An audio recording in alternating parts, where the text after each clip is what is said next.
My daughter left my 2 grandkids at my house for just one day, but never came back. 5 years later, she showed up with the police and accused me of kidnapping them. She thought she had won. She thought I was just a helpless old man who would crumble under the weight of the law. But when I placed a faded blue envelope on the judge's bench, he looked at her and asked, "Do they know about this?" I replied, "Not yet." Before we dive into this nightmare, tell me in the comments where you are watching from.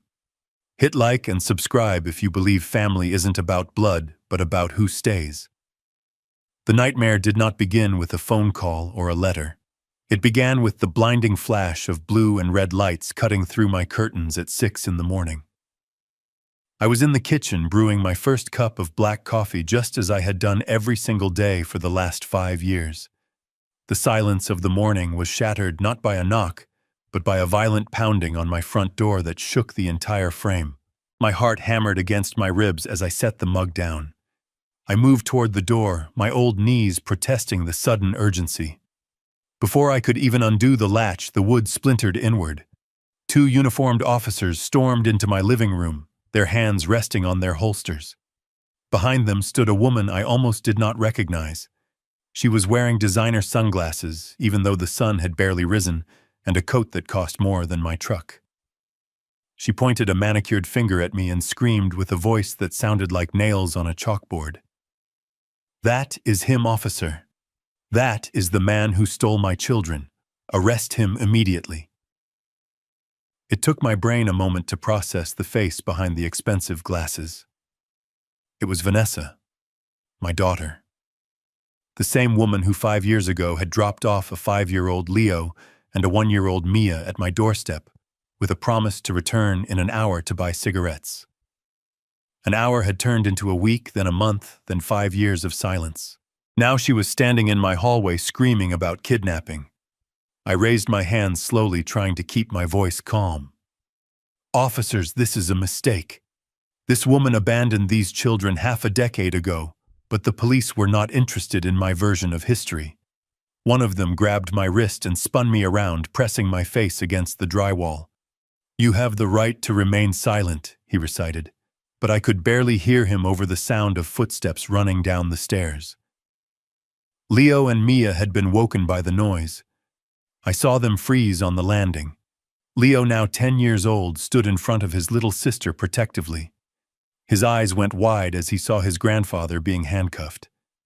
Mia, clutching her teddy bear, looked at the strange woman in the expensive coat and then at me. Grandpa Leo shouted, his voice cracking with terror. "What are you doing? Leave him alone!" Vanessa rushed toward them with a theatrical sob that made my stomach turn. "Oh, my babies," she wailed, reaching out for them. "Mommy is here. Mommy has come to save you from this monster." Mia screamed. It was a primal sound of pure fear. She shrank back against the banister, kicking at Vanessa. "I do not know you. Get away from me. Grandpa, help me." My blood boiled. I struggled against the cuffs, feeling the metal bite into my wrists. "Do not touch them," I roared. "You do not get to touch them." The officer slammed me harder against the wall. "That is enough, Mr. King. We have a court order here granting temporary custody to the mother. You are under arrest for custodial interference and potential kidnapping." I watched helplessly as Vanessa dragged the screaming children out the front door. Leo was fighting, kicking and biting, but the second officer stepped in to help her herd them into a waiting car. The look Leo gave me right before the door closed will haunt me until my dying day. It was a look of absolute betrayal and terror. He was looking at me to fix it, because I had fixed everything for 5 years. I was the one who bandaged their knees. I was the one who taught him to throw a baseball. I was the one who held Mia when she had nightmares. And now I was being dragged out of my own home like a criminal, while the woman who abandoned them drove away with my entire world. The ride to the precinct was a blur of humiliation. I sat in the back of the patrol car watching my neighbors peek through their curtains. I saw Mrs. Gable shaking her head. I saw the mailman stop in his tracks. In their eyes I had transformed from Douglas, the quiet, retired mechanic, who walked his grandkids to school, into a monster who had stolen children. The court of public opinion was already in session, and I was losing. They placed me in a cold interrogation room that smelled of stale coffee and bleach. My wrists throbbed. I sat there for hours staring at the scratched metal table. I did not cry. Crying is for people who have hope that someone will come to save them. I knew no one was coming. I had to save myself. Through the one-way glass, I could see movement in the hallway. I saw Vanessa sitting on a bench with a cup of water, looking every bit the distraught mother. She was wiping away tears that I knew were not real. She was performing. I had seen this performance before when she was a teenager, trying to talk her way out of trouble, but she had perfected her craft. She looked polished. She looked wealthy. She looked like a victim. And I looked like a rough old man in a flannel shirt who had kept her from her babies. Officer Ford entered the room. I had known Ford since he was a rookie. I had fixed his father's transmission for free back when times were tough. He sat down opposite me and slid a file across the table. He did not look me in the eye. "Douglas, this looks bad," he said quietly. "She has a temporary order signed by a judge in the city. She claims you refused to let her see the kids. She claims you threatened her. She says she has been in rehab for 5 years, trying to get clean so she could be a mother again, and that you blocked her every attempt to contact them." I laughed. It was a dry, bitter sound. Rehab. She looks like she just stepped off a runway in Milan, Ford. Does that look like rehab to you? Ford sighed and leaned back. It does not matter what she looks like, Douglas. It matters what the paperwork says. She has a high-powered lawyer named Powell. They are pushing for maximum charges. They want to paint you as a controlling, abusive grandfather who took advantage of a mother's vulnerability. I leaned forward, the handcuffs clinking against the table. I looked Ford directly in the eyes. You know me. You know I have been the only father those kids have ever known. You know she left. You were on patrol the night I filed the missing person report 5 years ago. You told me there was nothing you could do because she was an adult who chose to leave. I know, Ford whispered. But the courts favor the biological mother, Douglas, especially one who claims she is recovered and has the means to support them. She showed proof of funds. She has money now. That was the key. Money. Vanessa had left because she was broke and owed money to dealers. Now she was back with designer clothes and a lawyer who probably charged $500 an hour. I sat back and let the silence fill the room. I needed to think. I needed to stop reacting and start planning. Vanessa was not smart enough to pull this off alone. Someone was backing her, and she did not come back for the kids. She hated the responsibility of motherhood. She used to complain when they cried. She used to leave them in dirty diapers for hours until I came home from work. She did not want children. She wanted something else. Why now, Ford? I asked, my voice low and steady. Why after 5 years? Why today? Ford glanced at the door to make sure no one was listening. He leaned in close. She mentioned something about the children's father. I froze. The children's father was a man named Marcus, who had died in a motorcycle accident 6 months before Vanessa left. He was a good man who had made bad choices, but he loved those kids. What about him? I asked. Ford lowered his voice even further. Apparently there was a life insurance policy, a big one. It was tied up in probate for years because of the investigation into the accident. It just paid out last week. The pieces clicked into place with the precision of a well-oiled engine. The insurance money. It was not left to Vanessa. Marcus and Vanessa were never legally married. It would have been left to the children. And whoever had custody of the children would control the money. She is not here for Leo and Mia, I said, the rage turning into a cold, hard knot in my stomach. She is here for the payout. She needs those kids as leverage to access the trust. Ford stood up. I can't help you with that, Douglas. I can only process you. I managed to get the captain to agree to release you on your own recognizance because of your clean record and your age. But there is a restraining order. You cannot go within 500 feet of Vanessa or the children until the hearing on Tuesday. If you violate it, you go straight to jail and you lose any chance of fighting this. I stood up, my legs stiff. I will not go near them, I lied. They processed me out 20 minutes later. I walked out of the station into the bright morning sun. It felt like a different world than the one I had woken up in. My truck was still in my driveway, so I had to walk. It was a long walk, 5 miles of asphalt and fury. When I finally turned onto my street, I saw the aftermath. My front door was hanging off its hinges. The neighbors had gathered on their lawns, whispering and pointing as I walked past. I kept my head high. I did not look at them. I walked up my driveway past the tricycle Mia had left there yesterday afternoon. I stepped inside my house. The silence was heavy. It was not a peaceful silence. It was the silence of a tomb. The air still smelled of the pancakes I had started to make. On the floor lay Mia's favorite stuffed bear, the one she slept with every night. It had been trampled by a police boot. A muddy footprint stained its face. I picked up the bear and dusted it off. I placed it gently on the sofa. I did not cry. I did not scream. I walked into the kitchen and poured the cold coffee down the sink. Then I went to the calendar on the wall. Tuesday. I had 3 days. 3 days to undo 5 years of lies. 3 days to save my grandchildren from a woman who saw them as nothing more than a winning lottery ticket. I went to the basement. I pushed aside the heavy workbench I used for woodworking. Behind it was a small wall safe hidden behind a loose panel. My hands were steady as I dialed the combination. Inside was a stack of cash wrapped in rubber bands, $50,000. It was everything I had.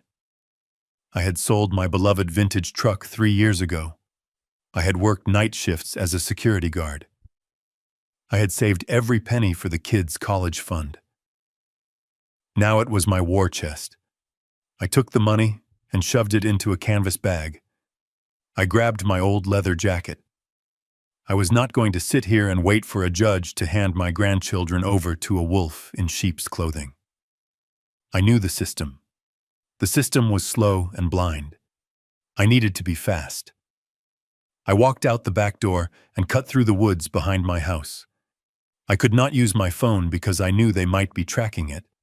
I walked another 2 miles to a payphone outside a gas station that miraculously still worked. I dialed a number I had not used in a decade. Slade picked up on the second ring. He did not say hello, he just breathed into the phone. "I need you," I said. Douglas King Slade's voice was gravel and smoke. "I thought you retired from the life." "I did, but the life just kicked down my front door. I have 50,000 cash. I need you to find out where my daughter has been for the last 5 years. I need to know who she is sleeping with. I need to know who paid for her lawyer. And I need it yesterday." "Meet me at the diner on 4th in an hour," Slade said, and hung up. I hung up the phone and looked at my reflection in the glass of the booth. I looked old. I looked tired. But beneath the wrinkles and the gray hair, I saw the eyes of a man who had nothing left to lose. Vanessa had made a fatal mistake. She thought she was fighting a grandfather. She did not realize she was fighting a man who would burn the world down to keep his promise to 2 little kids. I pulled my collar up and started walking toward the city. The game was rigged, but I was about to change the rules. I touched the inside pocket of my jacket, where I kept a copy of a document I had hidden years ago. A document Vanessa had forgotten about. A document that was my nuclear option. But I could not use it yet. I had to wait for this perfect moment. I had to let her think she had won. Because when you hunt a predator, you do not shoot at the first sign of movement. You wait until they are exposed. You wait until they are confident. And then you take the shot. I arrived at the diner 10 minutes early. I sat in the back booth facing the door.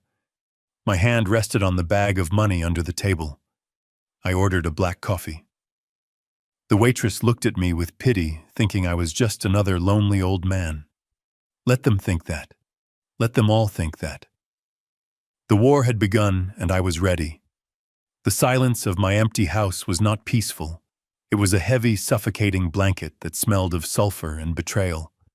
I had walked back from the diner with the cash heavy in my bag, expecting to find only a broken door, but what I found was a war zone. My sanctuary, the home where I had taught Leo to tie his shoes and Mia to ride a bike, had been desecrated. Yellow yolks dripped down the white siding like infected wounds. Shells crunched under my boots as I walked up the driveway. Someone had taken a can of red spray paint to my garage door. The words were jagged and dripping. Child stealer. I stood there for a long moment staring at the accusation. The paint was still wet. This had happened while I was sitting in the diner meeting Slade. I looked around the neighborhood.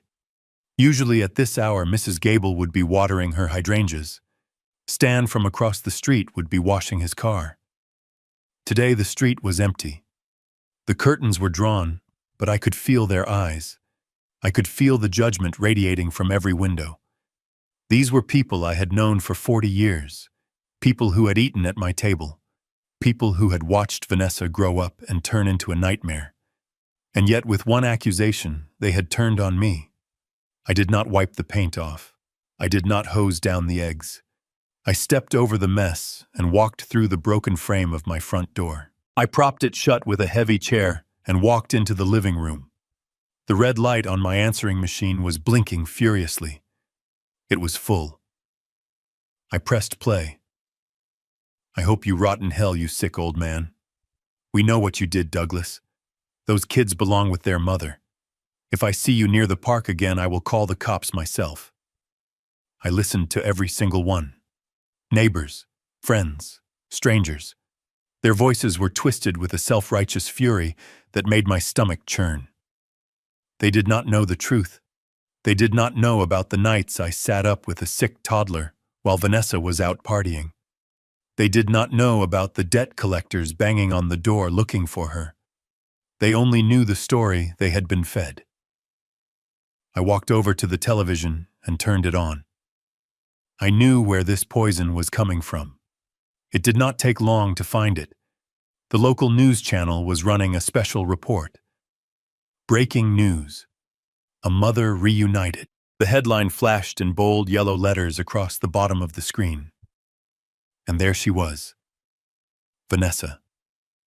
She was sitting in a studio chair bathed in soft lighting that smoothed out the hard lines of her face. She was wearing a pale blue cardigan that I had never seen before, buttoned all the way to her neck. It was a costume designed to make her look innocent, fragile, and reformed. Next to her sat a woman I assumed was the reporter, nodding with exaggerated empathy. "Tell us, Vanessa," the reporter said, her voice dripping with artificial concern. "What happened 5 years ago?" Vanessa dabbed at her dry eyes with a tissue.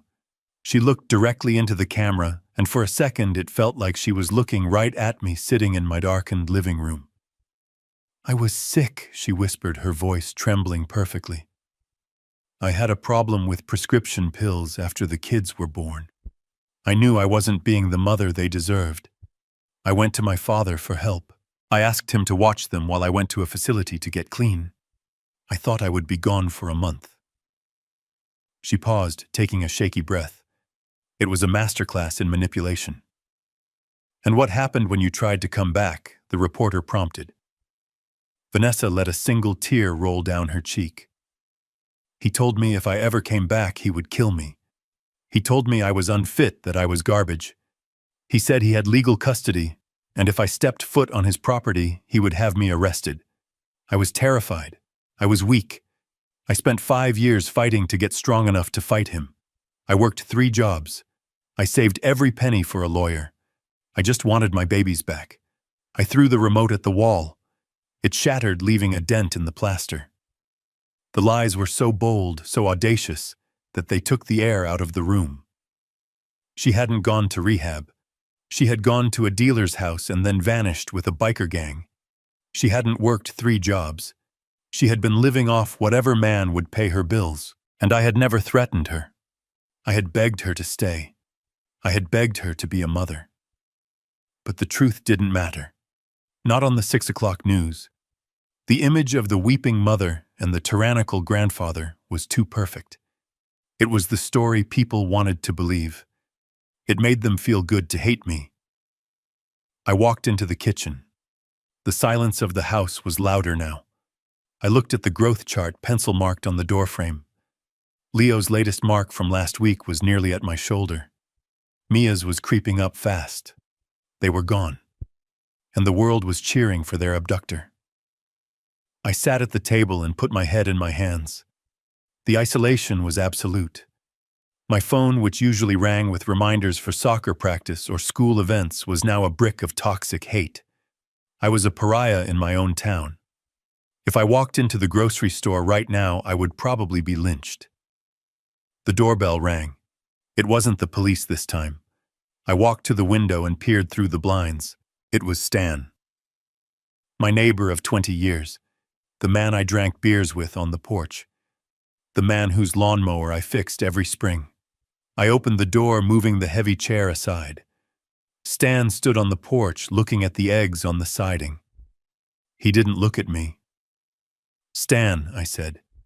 He looked up and his eyes were cold, hard stones. "Don't stand me, Douglas. I just came to say you should be ashamed. Keeping a mother from her kids." I watched Vanessa grow up. She was a sweet girl. I always thought you were too hard on her. Now I know why she ran away. "Stan, you don't know what you're talking about." I said, my voice steady despite the rage shaking my hands. "She left them. She abandoned them. She was sick," Stan spat at my feet. "And you took advantage of it. You stole those years from her. If you have any decency left, you won't fight this. You'll let her be a mother. Don't come to the block party next week. You aren't welcome." He turned and walked away, leaving me standing in the wreckage of my reputation. He didn't see the man who raised those kids. He saw a monster created by a 30-second soundbite. I closed the door and locked it. I went to the window and watched as a news van pulled up to the curb. They were setting up cameras on the sidewalk, aiming them at my house like weapons. They were waiting for the monster to come out. They wanted a reaction. They wanted an angry old man to yell at them so they could put it on the evening news and prove Vanessa right. I closed the blinds. I turned off the lights. I sat in the dark and listened to the murmur of the reporters outside. They thought they had me trapped. They thought I was scared. They thought I was beaten. But they were wrong. I wasn't trapped. I was fortified. I wasn't scared. I was focused. And I wasn't beaten. I was just waiting for the sun to go down. I went back to the kitchen and made a sandwich. I ate it standing over the sink, not tasting a thing. I needed fuel. Tonight, I had work to do. I couldn't fight them in the court of public opinion. Vanessa had already won that war. Her tears were more powerful than my facts. But the court of law required evidence, not acting. I thought about the blue envelope hidden in the lining of my jacket. I thought about the information Slade was gathering. Let them throw eggs. Let them paint my house. Let them scream at me on the street. It didn't matter. None of it mattered. The only thing that mattered was that Vanessa had made a mistake. She had gotten confident. She had stepped into the light. And by doing so, she had exposed her flank. She thought the past was buried deep enough that no one would find it. She thought the drugs and the crimes were washed away by 5 years of silence. She forgot that I was a mechanic. I knew how to take things apart to find the rot inside. And I knew how to fix them. I checked my watch. Slade would be calling soon. The smear campaign was painful. It hurt to be hated, but pain was useful. Pain kept you awake. pain kept you sharp. I looked at the picture of Leo and Mia on the fridge held up by a magnet shaped like a pizza slice. They were smiling, their faces smeared with ice cream from last summer. "Hold on, kids," I whispered to the empty room. "Grandpa isn't done yet." Outside, a rock shattered the front window glass, spraying across the living room floor. I didn't flinch. I didn't move. I just swept it up and waited. The morning sun did not bring warmth, it only brought exposure. I waited until the news van finally pulled away to get coffee, leaving only a few stragglers with cameras on the sidewalk. I slipped out the back door again, my movements practiced and silent. I felt like a fugitive in the town I had helped build, but I did not have time for self-pity. I had a war to fund. I made my way to the First National Bank on Main Street. I had banked there for 40 years. I knew the tellers by name. I knew the branch manager's kids' birthdays. But when I walked through the glass double doors that morning, the atmosphere changed instantly. The hum of conversation died. Eyes shifted. I saw the teller Mary swiftly put up a closed sign at her window, even though there was no one in line. I walked straight to the manager's office. Mr. Henderson was a man I had played poker with on Friday nights. He looked up from his desk, and his face went pale. He stood up not to greet me, but as if he were preparing to defend himself. "I am not here to chat, Bill," I said, my voice flat and hard. "I want to make a withdrawal." "Douglas," he stammered, adjusting his tie nervously. "You know I saw the news. Maybe you should come back when things settle down. The police might be monitoring large transactions." I leaned my hands on his mahogany desk. "It is my money, Bill. Unless there is a freeze on my account, which I know there isn't, because I checked 10 minutes ago, I want my money. All of it." "How much?" he asked, his eyes darting to the door. "50,000. In cash." "Large bills." He choked. 50,000. "Douglas, that is everything. That is the college fund. That is your retirement. You told me that money was for the kids. It is for the kids," I said. "I am using it to buy their lives back. Now get the money." He hesitated for a second too long. I saw him reach for the phone. "If you call the police, Bill, I will make a scene that will make the evening news look like a nursery rhyme. I will tell everyone about that offshore account you asked me to keep quiet about during the poker game last year." His hand froze. He nodded slowly. He understood. In this town, everyone had secrets. I had just never used them as leverage before. Today was a day of firsts. He escorted me to the vault, personally. I watched as he counted out the stacks of $100 bills. The smell of the money was distinct ink and cotton and greed. To me, it smelled like gasoline and motor oil. That money was my 1968 Ford F-100 that I had restored bolt by bolt and sold with a heavy heart 3 years ago. It was 5 years of double shifts at the warehouse guarding empty crates while my arthritis screamed. It was every skipped meal, every patch on my boots, almost every sacrifice I had made to ensure Leo and Mia wouldn't start life with nothing. Now I was spending it all in one day, and I would do it again in a heartbeat. I took the thick envelope and shoved it into the inside pocket of my jacket. It felt heavy against my ribs like a second heart. I walked out of the bank without saying thank you. The eyes of the town followed me out, but I didn't care. I had the ammunition I needed. I flagged down a taxi and gave the driver an address that made him raise an eyebrow. The South Side. The part of the city where streetlights were broken and police sirens were background noise. It was where people went when they didn't want to be found, or when they needed to find someone who didn't exist on paper. The driver dropped me off on a corner that smelled of stale beer and exhaust. I pulled my collar up and walked toward a neon sign that flickered with a dying buzz. The Blue Note. It wasn't a jazz club. It was a hole in the wall where the floor was sticky and the patrons didn't ask questions. I pushed open the heavy door. The darkness inside was a relief after the glare of the morning. My eyes adjusted to the gloom. I scanned the room. A few regulars were hunched over the bar, nursing drinks that looked like paint thinner. In the back corner booth, sitting in the shadows, was the man I was looking for. Slade. He hadn't changed much in 10 years. He still wore the same trench coat that looked like it had been slept in. His face was a map of scars and bad decisions. He was smoking a cigarette, ignoring the no smoking sign on the wall. Slade was a private investigator in the same way a shark is a fish. He was efficient, ruthless, and bottom-feeding. He used to be a cop until he got tired of the rules.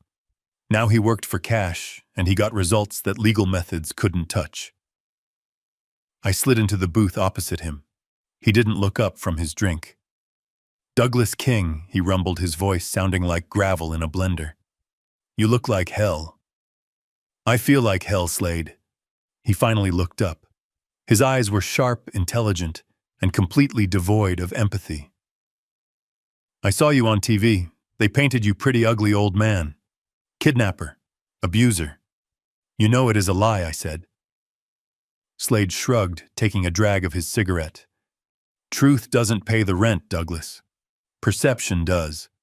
And right now the perception is that you are the villain. So why are you here? You want me to find a PR firm." I reached into my jacket and pulled out the envelope. I tossed it onto the scarred table. It landed with a heavy thud. Slade looked at the envelope, then at me. He stubbed out his cigarette. He reached out and opened the flap just enough to see the green inside. He whistled low and long. "That is a lot of lawnmower repairs, Douglas. It is $50,000, every dime I have." Slade leaned back, crossing his arms. "That is serious money. You want someone dead." "No," I said. "I want someone exposed. I want you to tear Vanessa's life apart. I want to know where she was every single day of the last 5 years. I want to know who she slept with, who she owed money to, what she ate, and what drugs she put in her veins. I want to know about this man she is with now. Rocco. I want to know his business, his enemies, and his weaknesses." Slade nodded slowly, processing the request. "You want dirt." "I don't just want dirt, Slade. I want the whole landfill. She claims she was in rehab. I know she wasn't.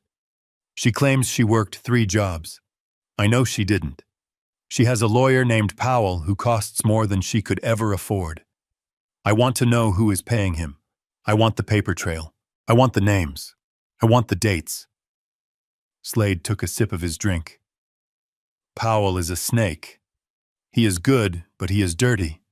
If he is involved, this isn't just a custody case. It is a heist." "Exactly," I said. "They are after the insurance money from the kid's father. But I need proof. I need something that will stand up in court, or better yet, something that will make them run before we even get to court." Slade tapped his fingers on the envelope. "This is dangerous, Douglas. If Rocco is who I think he is mob-connected. He is not a street thug. He is organized crime. You are poking a bear with a very short stick." "I am not poking the bear," I said, leaning in my face, inches from his. "I am hunting it. They took my grandkids, Slade. They took Leo and Mia. You remember them. You saw pictures when they were babies." Slade's expression softened for a fraction of a second. "I remember." "Then you know I will not stop. I don't care if Rocco is the devil himself. I will burn him down. But I need ammo." Slade picked up the envelope. He weighed it in his hand. Then he slipped it into his coat pocket. "You have 48 hours. I will put my best rats on the street. If she has a secret, I will find it. If she dropped a gum wrapper in a gutter 5 years ago, I will find it. Go home, Douglas. Lock your doors, and don't talk to the cops." I stood up, feeling a strange lightness. The money was gone. My safety net was gone. But in its place, I had a weapon. "One more thing," Slade said as I turned to leave. "Yeah. If I find what I think I am going to find, you might not like it. Truth is ugly." I have seen ugly, I said, thinking of the fear in Leo's eyes as he was dragged away. Just bring me the receipts. I walked out of the bar and back into the harsh sunlight. I had just hired a man who operated in the shadows to save the only light left in my life. It was a desperate move, a dangerous move. But as I hailed a cab to take me back to my empty, vandalized house, I knew it was the only move I had left. The money was just paper. Leo and Mia were my blood, and I would spend every last drop of it to bring them home. 48 hours turned into 24. Slade did not need 2 days to find the skeletons in my daughter's closet. He only needed 1 night to dig up the entire graveyard. He showed up at my back door long after the streetlights had flickered on his trench coat, damp from the evening mist, and his face set in a grim line that told me the news was not just bad, it was catastrophic. He did not ask for a drink or a seat. He simply walked into my kitchen past the shattered remains of my front door and dropped a thick manila folder onto the table. It hit the wood with a heavy thud that sounded like a judge's gavel sealing a death sentence. I looked at the folder, then at Slade. His eyes were bloodshot. He looked like he had spent the night walking through hell and had brought back a souvenir. "Open it," he said, his voice rougher than usual. "But brace yourself, Douglas. You are not going to see your little girl in there. You are going to see a stranger." My hands trembled as I undid the clasp. I poured the contents out onto the table. Photographs spilled out, glossy and colorful, like a collage of a life I did not recognize. There were dozens of them. They were candid shots taken from a distance, surveillance photos, grainy and dark, and social media printouts that screamed of excess. The first photo showed Vanessa, but not the Vanessa who had cried on television yesterday wearing a modest cardigan. This woman was wearing a sequined dress that barely covered her, standing on a balcony overlooking a city skyline that looked like Las Vegas or Atlantic City. She held a champagne flute in one hand and a stack of casino chips in the other. She looked wild, she looked high, and she looked terrified. I shuffled through the next few. Vanessa at a high-stakes poker table. Vanessa getting into a limousine. Vanessa wearing a diamond necklace that caught the light with a cold fire. But in every single picture, there was a shadow looming over her. A man. He was in almost every frame. He was older than her, maybe in his late 40s, with slicked back hair and suits that cost more than my house. He had a face that was handsome, in a way a knife is handsome, sharp, and dangerous. In one photo, he had his hand on the back of Vanessa's neck. It looked like a caress, but if you looked closer, you could see his fingers digging into her skin. You could see the white tension in his knuckles. He was not holding her. He was steering her. "Who is he?" I asked, picking up a photo where the man was staring directly at the camera lens with dead shark eyes. "That is," Rocco Slade said, spitting the name out like a curse. "His real name is Antonio Ricci, but on the street they call him the Vulture. He runs a loan sharking operation out of a shell corporation in Jersey. He lends money to people who have been blacklisted by every bank in the country. And he doesn't collect interest, Douglas.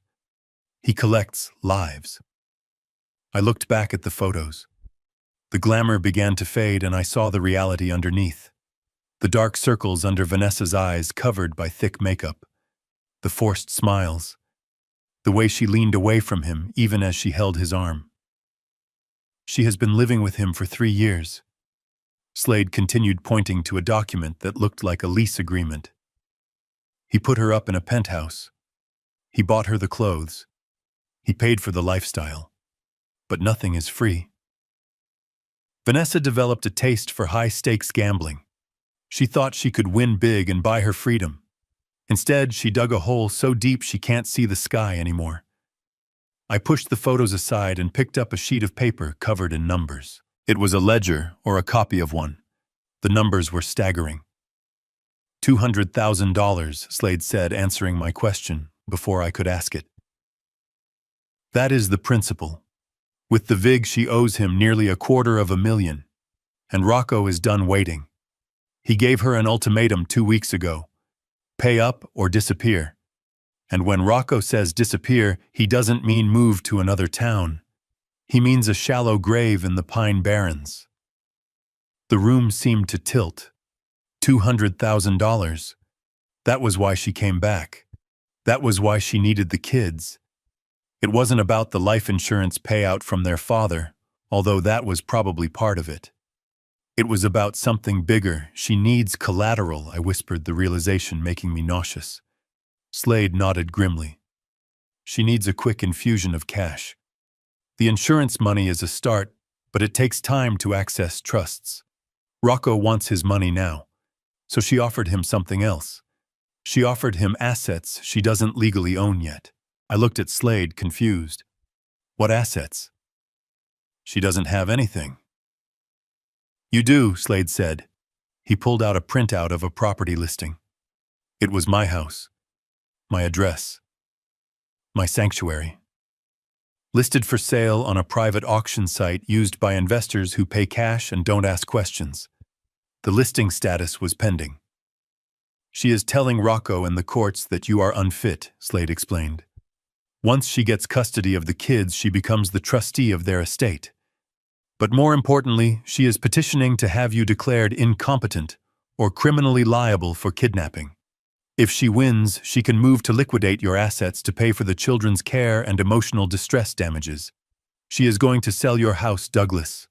She is going to sell everything you worked for to pay off a blood debt to a gangster. I looked around my kitchen. The cabinets I had installed myself. The table where we ate dinner. It was all just a line item on a ledger to her. She was going to trade 40 years of my life to buy herself another month of breathing room. And the kids, I asked, my voice, barely a whisper. What about Leo and Mia?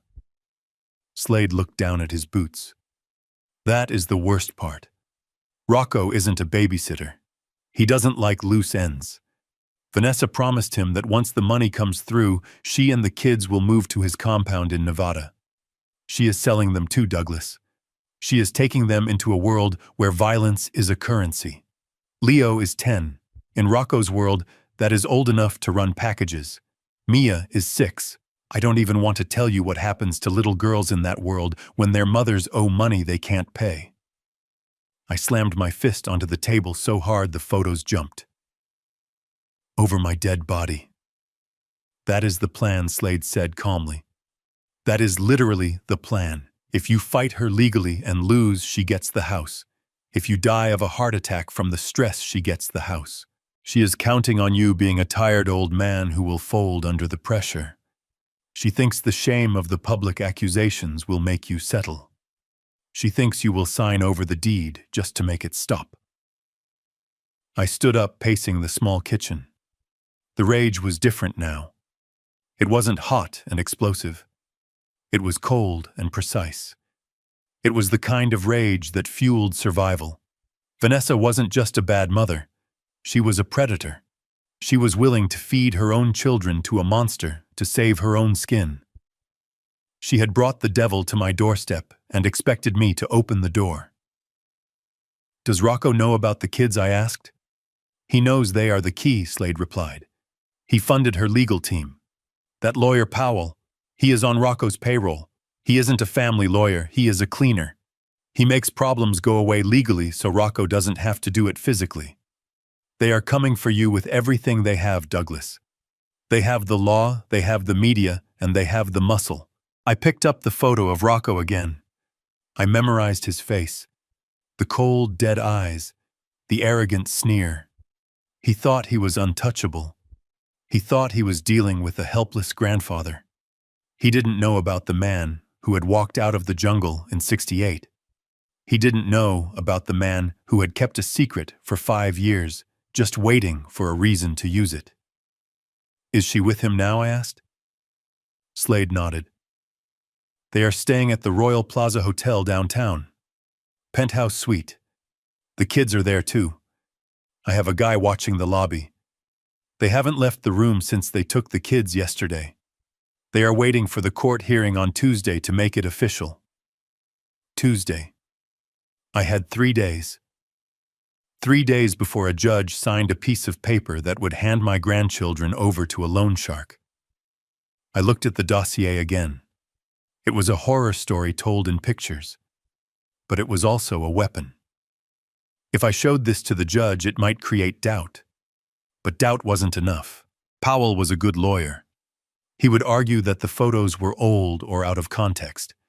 He would argue that Vanessa had changed. He would spin it. I needed something that couldn't be spun. I needed the silver bullet. I reached into my pocket and touched the folded document I always carried. The blue envelope. Slade watched me. "You have something else, don't you?" "You have an ace, I do," I said.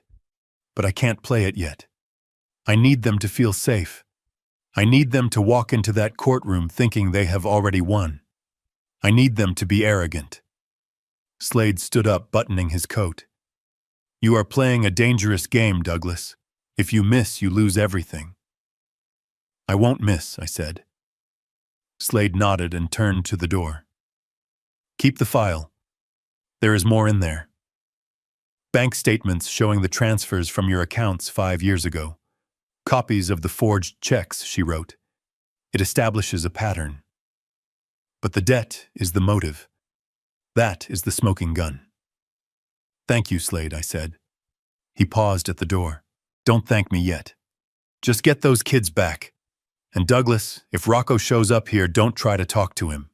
Just shoot." Then he was gone, disappearing into the night as quickly as he had arrived. I sat alone at the table, surrounded by the evidence of my daughter's betrayal. The face of the man who held my grandchildren's future in his hands stared up at me from the glossy paper. I took a kitchen knife and stabbed it through the photo, pinning it to the table. "I am coming for you," I whispered to the empty room.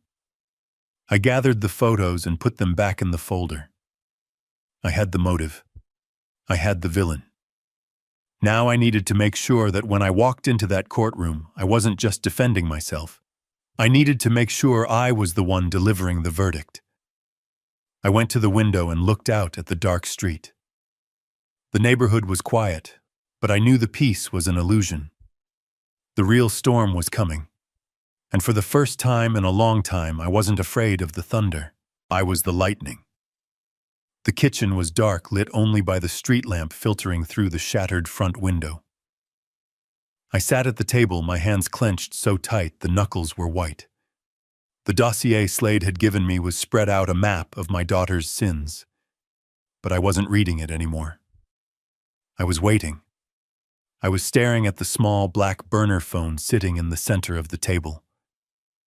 I had given it to Leo 2 years ago. I told him it was for emergencies, for when he was playing in the woods or if he ever got lost.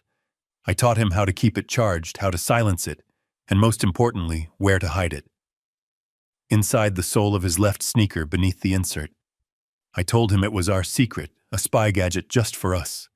I prayed he remembered. I prayed the battery hadn't died. When it finally buzzed, the sound was like a thunderclap in the silent house.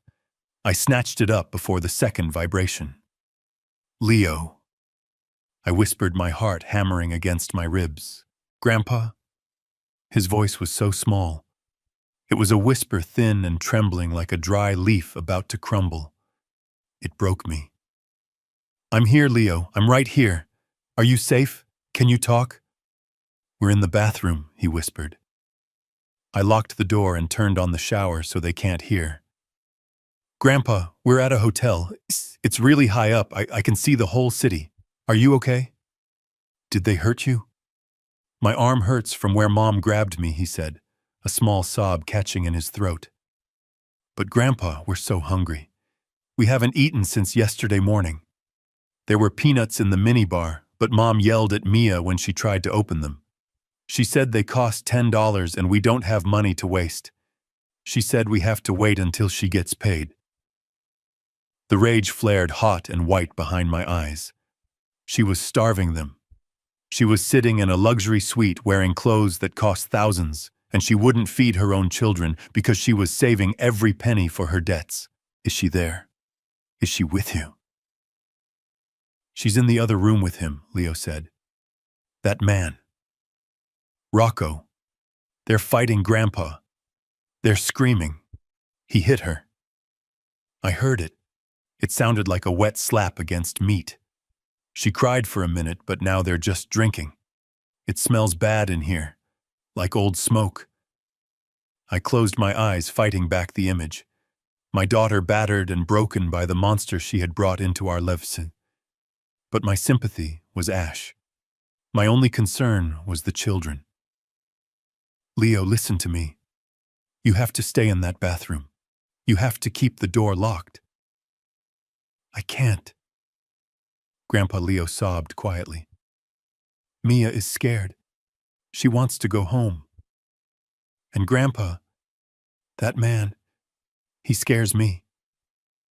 What did he do, Leo? Tell me. He keeps looking at Mia. The air left my lungs. The room spun. What do you mean he looks at her? Earlier, before we came in here, he sat on the sofa next to her, Leo said, his voice dropping to a terrified hush. He started touching her hair. He told her she was going to be very pretty, just like her mother. He tried to pull her onto his lap. I pulled her away and told him to stop. He just laughed, Grandpa. He laughed and said I needed to learn respect or he would teach me. He looked at her like a wolf looks at a rabbit. That was it. That was the line. The legal strategy, the court dates the evidence in the blue envelope, it all evaporated. The law was too slow. The police were too bureaucratic. A predator was in the room with my 6-year-old granddaughter touching her hair. A man who collected lives like trophies. Where is Mia now? I asked, my voice turning into something cold and deadly. She's in the tub sleeping, Leo said. She cried until she fell asleep. Grandpa, please. Please come get us. I'm scared. He has a gun. I saw it on the table next to the whiskey bottle. I'm coming, Leo, I said. I'm coming right now. Do not hang up. Put the phone back in your shoe, but leave the line open. If they come in, do not say a word to me. Just let me listen. I need to know where you are in the room. I slipped the phone into my shirt pocket, keeping the line open against my chest. I stood up and the chair fell over behind me. I didn't bother to pick it up.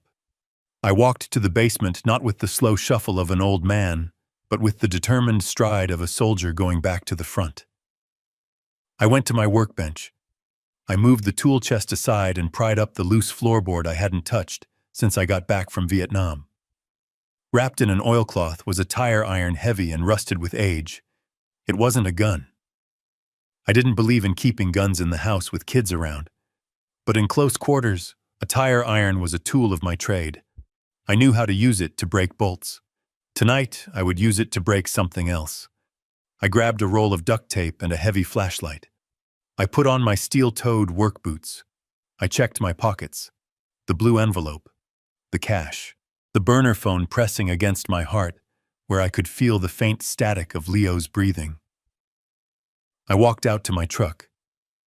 I didn't care about the restraining order. I didn't care about the police monitoring my house. I didn't care if I spent the rest of my life in a cell. If Rocco touched one hair on Mia's head, he wouldn't live long enough to see a courtroom. I started the engine. It roared to life, a sound of pure mechanical aggression. I backed out of the driveway, crushing the eggs on the pavement. I didn't look at the neighbors' houses. I didn't look at the spray paint on the garage. I looked only at the road ahead, leading to the city, leading to the Royal Plaza Hotel, leading to the monster who thought he could hurt my family and get away with it. Hold on, Leo, I whispered to the phone in my pocket. Grandpa is coming, and I am bringing hell with me. I floored the accelerator, and the truck surged forward, tearing through the quiet suburban streets like a vengeful beast. The time for talking was over. The time for law was over. It was time for war. The drive to the Royal Plaza Hotel was a blur of neon lights and white-knuckled rage. My old truck, usually treated with the reverence of a classic, screamed as I pushed the engine past the red line. I did not stop for red lights. I did not slow down for intersections. Every second that ticked by was a second Rocco was in that room with my granddaughter. The image of a wolf looking at a rabbit burned in my mind, fueling a fire that consumed all fear of consequences. I was not a citizen anymore. I was a missile. I didn't bother with the parking garage. I slammed the truck over the curb right in front of the gold-plated revolving doors, the tires screeching on the polished marble of the entryway. A valet in a red vest ran toward me, shouting and waving his arms, but one look at my face made him stop dead in his tracks. I stepped out, the tire iron heavy and cold in my hand, wrapped in the oilcloth like a baton. I didn't run. Running attracts attention. I walked with the heavy, inevitable momentum of a landslide. The lobby was a cathedral of wealth, all crystal chandeliers and velvet carpets. The concierge reached for a phone as I marched past the desk, my boots leaving muddy prints on the pristine floor. I saw his eyes widen as he spotted the iron bar in my hand. I didn't look at him. I looked at the elevator bank. The numbers above the doors counted down. Penthouse. That was where monsters lived. When the elevator doors slid open on the top floor, the silence was absolute. It was thick and expensive. I walked down the hallway counting the room numbers. 2201, 2202. And then I heard it. A scream. It wasn't a child's scream. It was Vanessa. "Get off me! Just give me the bottle!" Then a thud, the sound of a body hitting a wall, and then a child's whimper. Mia, the last remnant of civilization, left my body. I didn't knock. I didn't announce myself. I took a step back, gripped the tire iron with both hands, and unleashed 40 years of manual labor into the lock mechanism. The door was solid, mahogany heavy, and reinforced, but wood has a grain and metal has a breaking point. The first swing cracked the frame. The sound was like a gunshot in the quiet hallway. Inside, the noise stopped. I swung again. The wood splintered, exposing the deadbolt. One more kick, a boot powered by the terror of a grandfather, and the door flew open, crashing against the interior wall. I stepped into the suite. The smell hit me first. Stale cigarette smoke, spilled whiskey, and the metallic tang of fear. The room was a wreck. Lamps were overturned. Clothes were scattered. In the center of the room, standing over Vanessa, who was curled on the floor, clutching her cheek, was Rocco. He turned slowly. He didn't look scared. He looked annoyed. He was in his shirt sleeves, his tie undone, a glass of amber liquid in one hand. On the table behind him, just out of reach, lay the black pistol Leo had warned me about.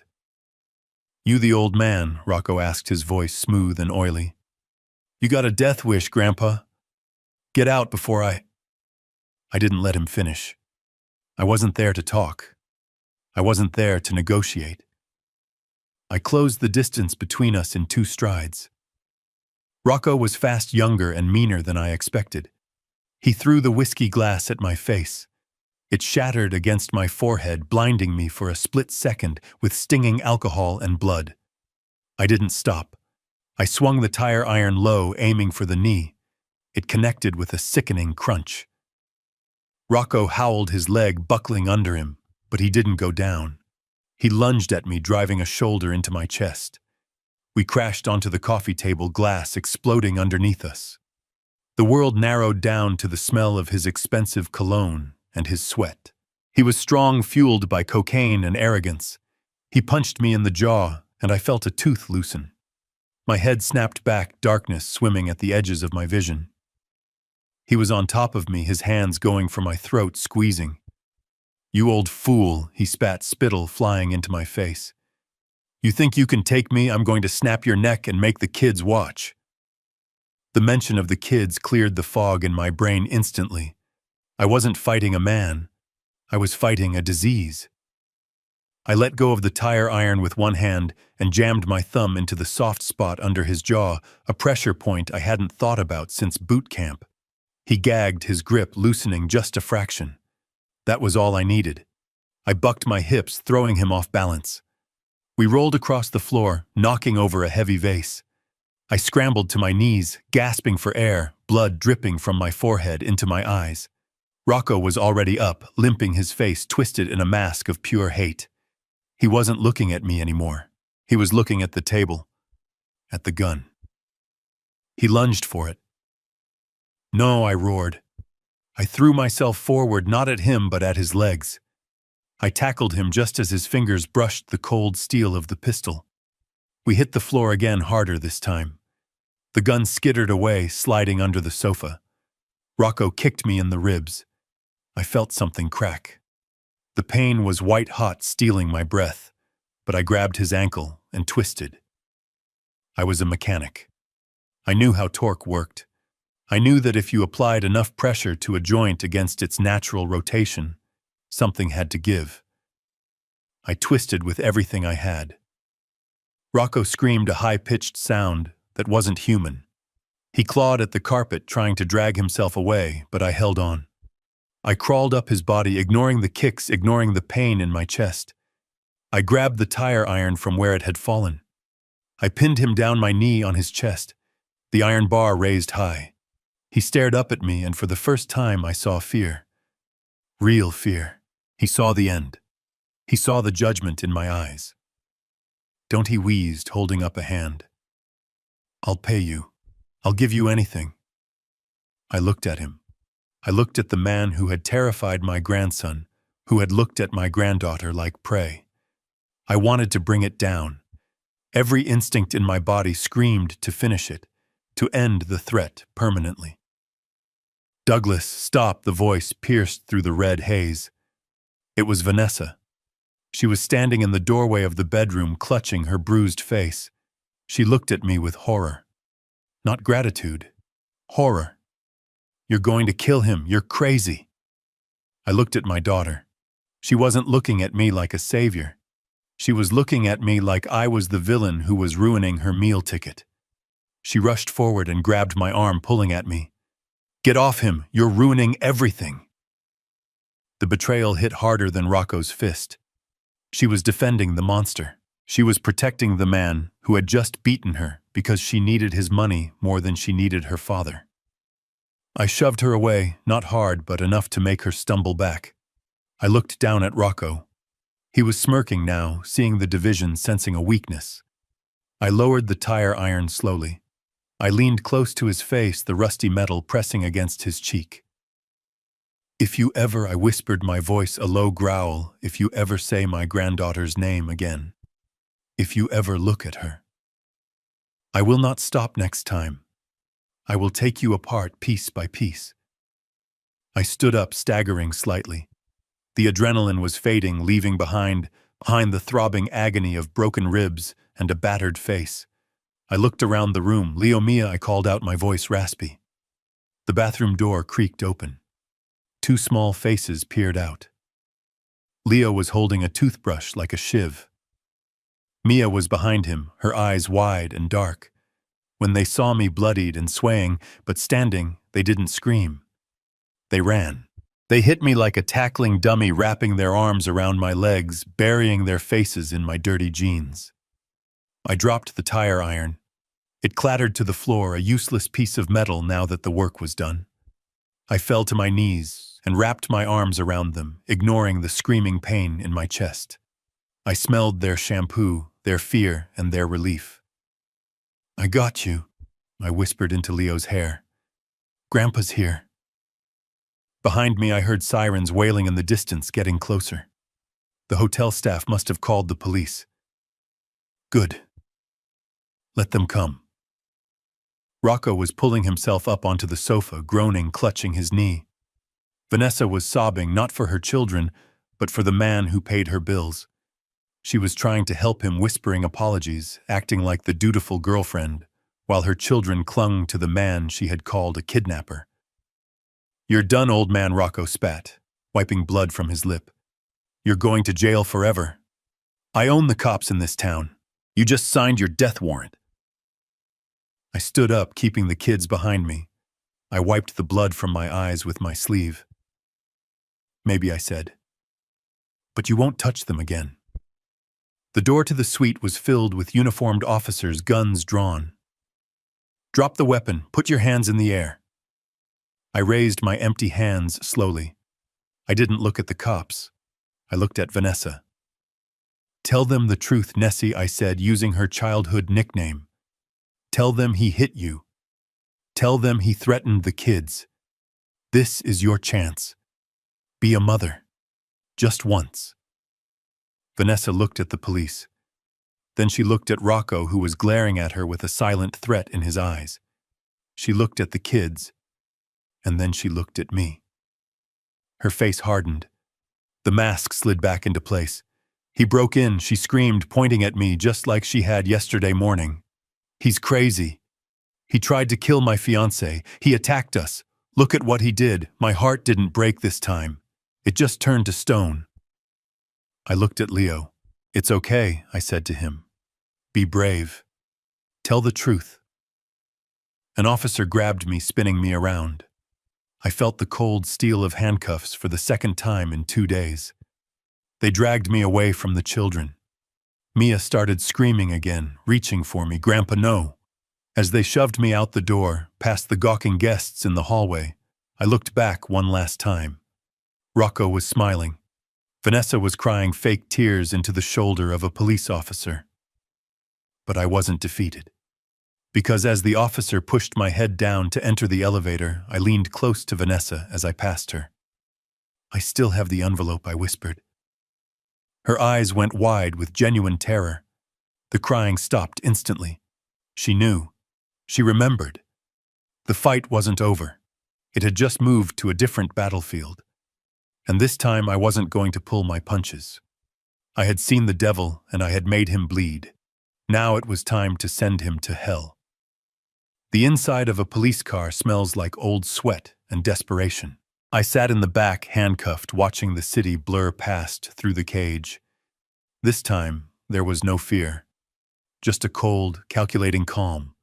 The adrenaline from the fight was fading, replaced by the throbbing ache of my ribs and the stinging cut on my forehead, but my mind was sharper than it had been in years.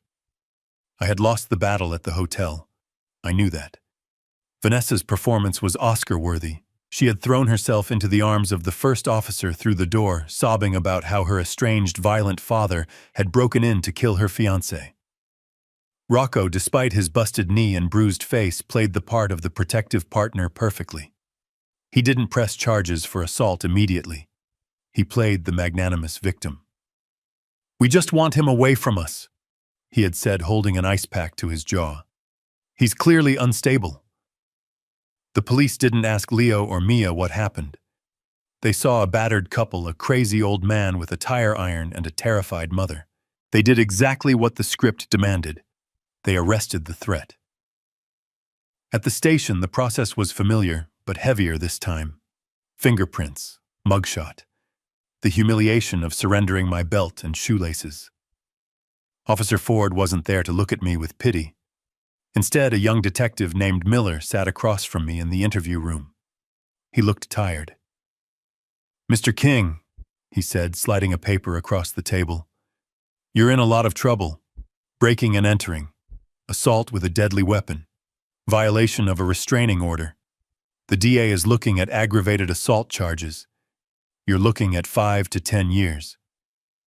I didn't touch the paper. I looked him in the eye. I went there because my grandchildren were in danger. They called me. "We checked the kids," Miller said, his voice flat. "They're fine. Scared hungry maybe, but fine. Child Protective Services did a wellness check on site. The mother has custody. You have no rights here. The mother is a drug addict who abandoned them for 5 years." I said, my voice low. "The man she's with is a loan shark who threatened a 6-year-old girl." Miller sighed. "That's your word against theirs. And right now their word is backed up by a restraining order you just violated with a tire iron. The judge has revoked your bail. You're being held until the hearing on Tuesday. And let me be clear, Mr. King, you have lost all visitation rights. You are not to contact those children or their mother ever again. If you so much as send a letter, we will bury you." I leaned back in the metal chair. "I understand," I said. Miller looked surprised by my compliance. He expected a fight. He expected shouting. But I didn't need to shout. I had already planted the seed. As they led me out of the hotel room, handcuffed and bleeding, I had stopped right next to Vanessa. She was still weeping into a tissue, avoiding my gaze. I had leaned in close, ignoring the officer's hand on my shoulder, and whispered 5 words. I still have the envelope. I saw her stiffen. I saw the tears stop instantly. Her eyes darted to mine wide with a terror that wasn't acting. She remembered. She remembered the night 5 years ago, the night she signed away her rights to avoid prison. She remembered the notary stamp. She remembered the promise I made her, if you ever come back to hurt them, I will use this. She thought I had lost it. She thought I was a senile old man who had misplaced the only leverage I had. But the look in her eyes told me she knew I wasn't bluffing. Now sitting in the holding cell, I smiled. It wasn't a happy smile. It was the smile of a hunter who has just set the perfect trap. Vanessa would tell Rocco. She would have to. And Rocco, being a man who survived on paranoia and control, would want to know what was in that envelope. He would push her. He would demand answers. And that pressure would crack the fragile alliance they had built. I lay down on the thin cot, staring at the ceiling. My body hurt, but my spirit was iron. They thought they had neutralized me. They thought locking me up would stop me. But they didn't realize that by putting me in here, they had given me exactly what I needed: time. Time to let the fear fester in Vanessa's mind. Time for Slade to finish his work. Time for the rot in their story to spread. I closed my eyes and pictured Leo and Mia. I imagined them safe for now because Vanessa wouldn't dare hurt them while the police were watching so closely. She needed to play the perfect mother until the court date. Tuesday, I whispered to the dark cell. Just wait until Tuesday. The cell door clanged shut down the hall, echoing like a gunshot. I was a prisoner, stripped of my freedom and my family. But in my mind, I was already standing in that courtroom, holding the blue envelope that would end their world. I wasn't defeated. I was just reloading. Sunday in a county holding cell is a special kind of purgatory. The air is thick with the smell of floor wax and unwashed bodies, and the silence is punctuated only by the clanging of metal doors and the murmuring of men who have nowhere else to go. I sat on the edge of my bunk, staring at the concrete floor, counting the cracks. I was waiting for my public defender, a young man named Clark, who looked like he hadn't started shaving yet. He was overworked and underpaid, but he was the only lifeline I had to the outside world. He was supposed to bring me updates on the restraining order hearing. He was supposed to tell me how we were going to fight a system that saw a biological mother as a saint and a grandfather as a nuisance. But Clark never came. Instead, at 2 p.m, a guard unlocked my door and beckoned me into the hallway. He didn't take me to the visitation room. He took me to the warden's office. That was never good news. Inside, a man in a cheap suit was waiting. He introduced himself as a representative from the public defender's office. He wouldn't look me in the eye. "Mr. King," he said, shuffling papers on the desk. "There has been an incident. Mr. Clark was involved in a serious car accident this morning on his way here." My stomach dropped. An accident? "Is he alive?" I asked. "He is in critical condition," the man said. A black SUV ran a red light at high speed and T-boned his sedan on the driver's side. The driver of the SUV fled the scene. It was a hit and run. I felt a cold chill that had nothing to do with the air conditioning. A black SUV. A hit and run. This wasn't an accident. This was a message. Rocco was cleaning house. He was removing obstacles. Clark was just a kid with a law degree, and they had crushed him like a soda can, just to leave me defenseless. The man cleared his throat. "Because of this tragedy, the court will grant a continuance. We can push the custody hearing back by 30 days to allow us to assign you new counsel. 30 days. 30 days for Rocco to take my grandchildren out of the state.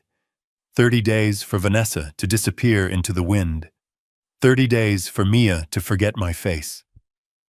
No, I said. The man blinked. Excuse me, I said. No continuance. The hearing happens on Tuesday as scheduled. Mr. King, you don't understand. You don't have a lawyer. You are facing serious felony charges and a complex custody battle. You cannot go in there alone. I leaned forward. If I wait 30 days, my grandchildren will be gone. I don't care about the charges. I don't care about the felonies. I care about the kids. I will represent myself. The man looked at me like I was insane. He tried to argue, but I shut him down. I signed the waiver. I signed away my right to competent counsel because competent counsel took too long. I was going into the lion's den naked, but I didn't have a choice. Back in my cell, the reality of my decision set in. I was a mechanic, not a lawyer. I knew how to fix an engine, not how to cross-examine a witness. I had the truth, but in a courtroom, truth is just a story unless you can prove it. An hour later, the guard came back. You have a visitor, King. Lawyer. I thought maybe the public defender's office had sent someone else despite my refusal. But when I walked into the visitation room, the man sitting on the other side of the glass wasn't a public defender. He was wearing a suit that cost more than a year of my pension. He had a gold watch that glinted under the fluorescent lights, and a smile that looked like it had been sharpened. It was Powell, Vanessa's lawyer, the shark Rocco had paid for. He picked up the phone on his side of the glass. I picked up mine. Mr. King, he said, his voice smooth and cultured. A pleasure to finally meet the man causing so much trouble. What do you want, Powell? I asked. I'm here to offer you a lifeline, he said. I heard about your lawyer. Tragic. Truly tragic. These city streets are dangerous. The threat was subtle, but it was there. We can reach anyone.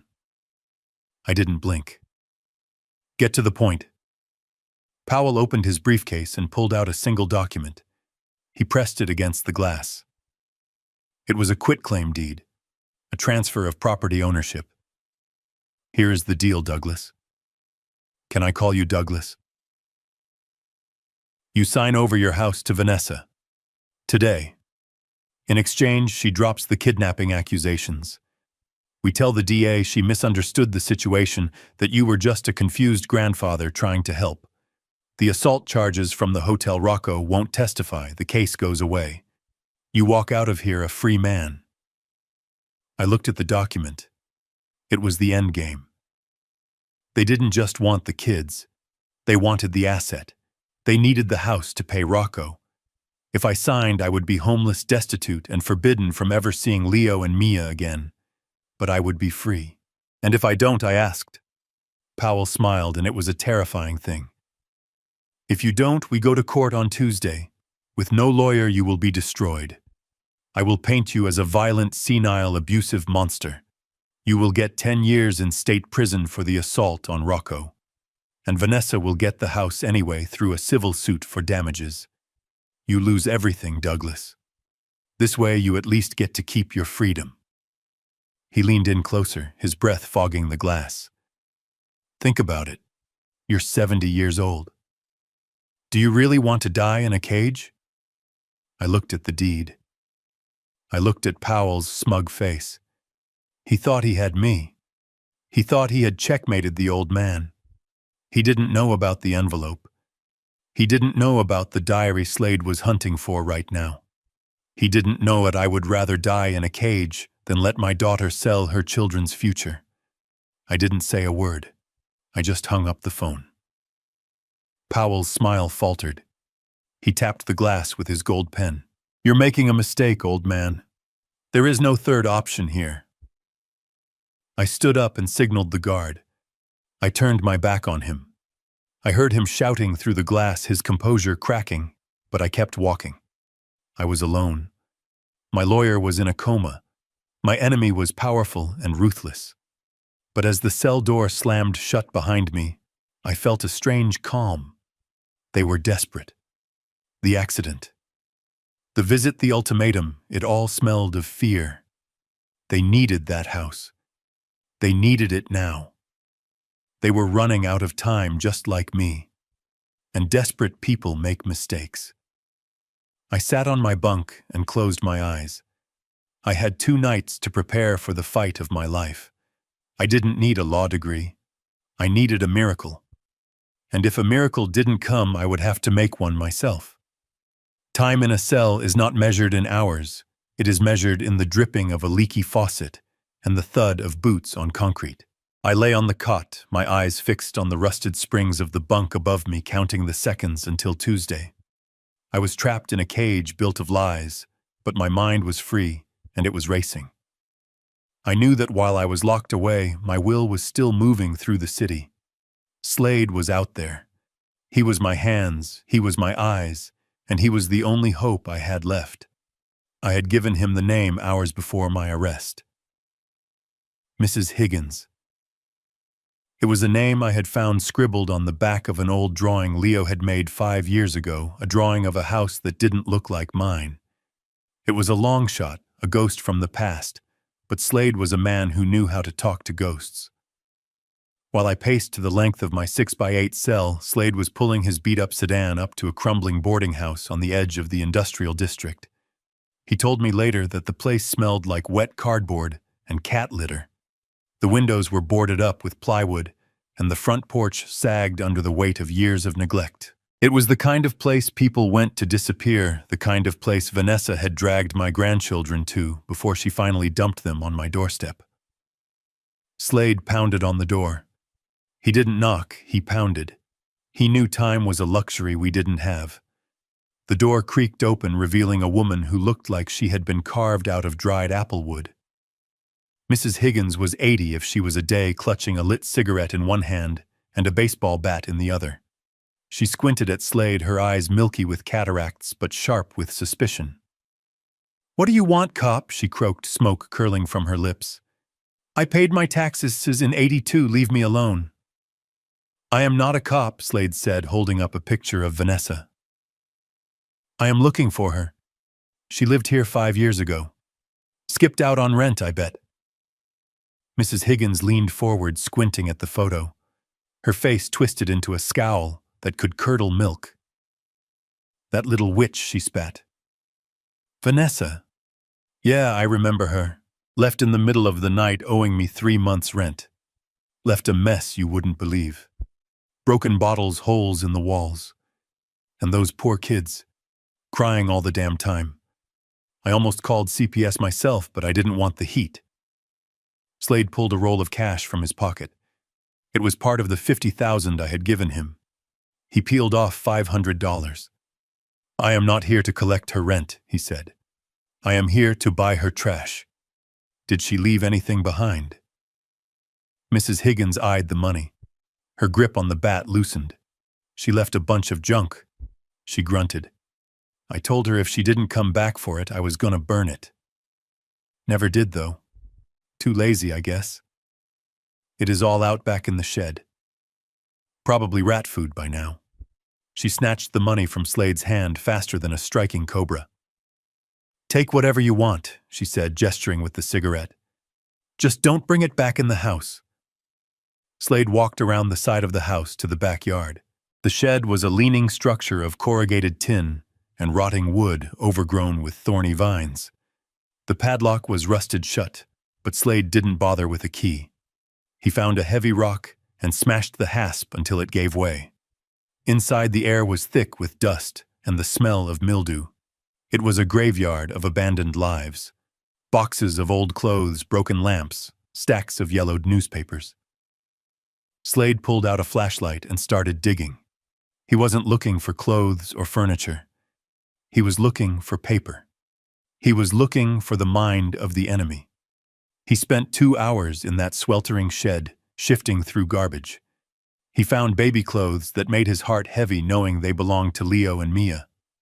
He found empty pill bottles with Vanessa's name on them. He found letters from debt collectors. But none of that was the silver bullet. We needed something that proved intent. We needed something that showed she didn't just leave because she was sick, but because she had a plan. He was about to give up when he saw it, tucked inside an old shoebox wrapped in a plastic grocery bag to protect it from the damp. A black composition notebook. The kind kids use for school. Slade wiped the grime off the cover and opened it. The handwriting was erratic, jagged scrawl that spoke of manic energy. It was a diary, or a manifesto. He flipped through the pages. It was mostly rambling complaints about money, about how unfair the world was, about how much she hated being a mother. But then near the end, he found an entry dated 2 days before she abandoned the kids. Slade took a picture of the page with his phone and sent it to a secure server. Then he shoved the notebook into his coat. He walked back to the house where Mrs. Higgins was watching him from the porch. "Find anything good?" she cackled. Slade didn't answer. He just handed her another $100 bill. "You never saw me," he said. He drove straight to the county jail. It was visiting hours, and he had called in a favor with a guard he knew to get a private room. When I sat down opposite him, he didn't say a word. He just slid the notebook through the slot in the glass partition. "Read the marked page," he said. I opened the book. The paper was brittle and smelled of mold. I found the page Slade had dog-eared. My hands shook as I read my daughter's handwriting. April 10th. I can't take it anymore. The kids are dead weight. Rocco says if I want to be with him, I have to be free. I have a plan. I'll dump them on the old man. He's too soft to say no. I'll tell him I'm going to rehab. He'll believe it because he wants to believe it. I'll disappear for a few years, let him raise them, spend his money on them. Then when he kicks the bucket or gets too old to fight, I'll come back. I'll claim I'm recovered. I'll take the kids back and sell his house. It's my inheritance anyway. Why wait until he's dead? If I play my cards right, I can get everything. The kids are just pawns. Once I have the money, I can send them to boarding school or whatever. I just need to get free. I read it twice. Then a third time. The words burned into my retinas. The kids are just pawns. Why wait until he's dead? It wasn't just abandonment. It was a long con. She had planned this 5 years ago. She had looked at her own children and seen nothing but leverage for a future payday. She had looked at me not as a father, but as a bank account to be drained. I closed the book. I felt a cold calm settle over me. This was it. This was the proof of premeditation. This was the proof that she wasn't a victim of addiction, but a sociopath playing a long game. This changes everything I said looking up at Slade. It proves she never intended to come back for the right reasons, Slade said. It proves fraud. It proves she is a danger to those kids. But Douglas, we have a problem. What problem? The diary is inadmissible if we can't authenticate it. Powell will say it is a forgery. He will say you wrote it. We need a handwriting expert and we don't have time. The hearing is tomorrow morning. I tapped the glass. I don't need a handwriting expert, Slade. I have something better. What? I have the letters she wrote me from rehab the first month she was gone. The ones asking for money. The handwriting matches perfectly. And I have the notary log from the day she signed the blue envelope document. Her signature is on all of it. We can bury her in her own ink. Slade nodded, a grim smile touching his lips. You are a scary old man, Douglas. I am a grandfather, I corrected him. And tomorrow I am going to remind them what that means. Take this, I said, pushing the notebook back to him. Make copies. Give the original to Dr. Montgomery if he can get a replacement lawyer in time. If not, bring it to court yourself. I want you in the front row, Slade. I want her to see you holding this book. I want her to know we have her soul in our hands. Slade stood up. I will be there. And Douglas, yeah. Rocco is looking for you. He knows you are in here, but he has guys on the inside. Watch your back tonight. I looked at the concrete walls around me. Let them come, I said. I have nothing left to fear.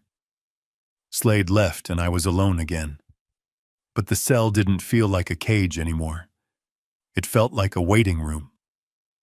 I held the memory of those words in the diary close to my chest. The kids are just pawns. Tomorrow I would turn the board over. Tomorrow the pawns would become kings and the queen would fall. I lay back on the cot and closed my eyes. For the first time in 5 years, I slept without dreaming.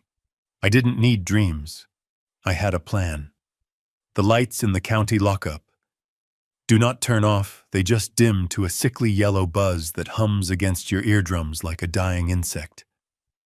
It was the longest night of my life. I sat cross-legged on the thin mattress, my back against the cold cinder block wall. Spread out on the blanket before me were not papers, but memories. I was organizing them, filing them away, sorting the love I felt for my grandchildren from the hate I felt for their mother. I needed to be clear. I needed to be a machine.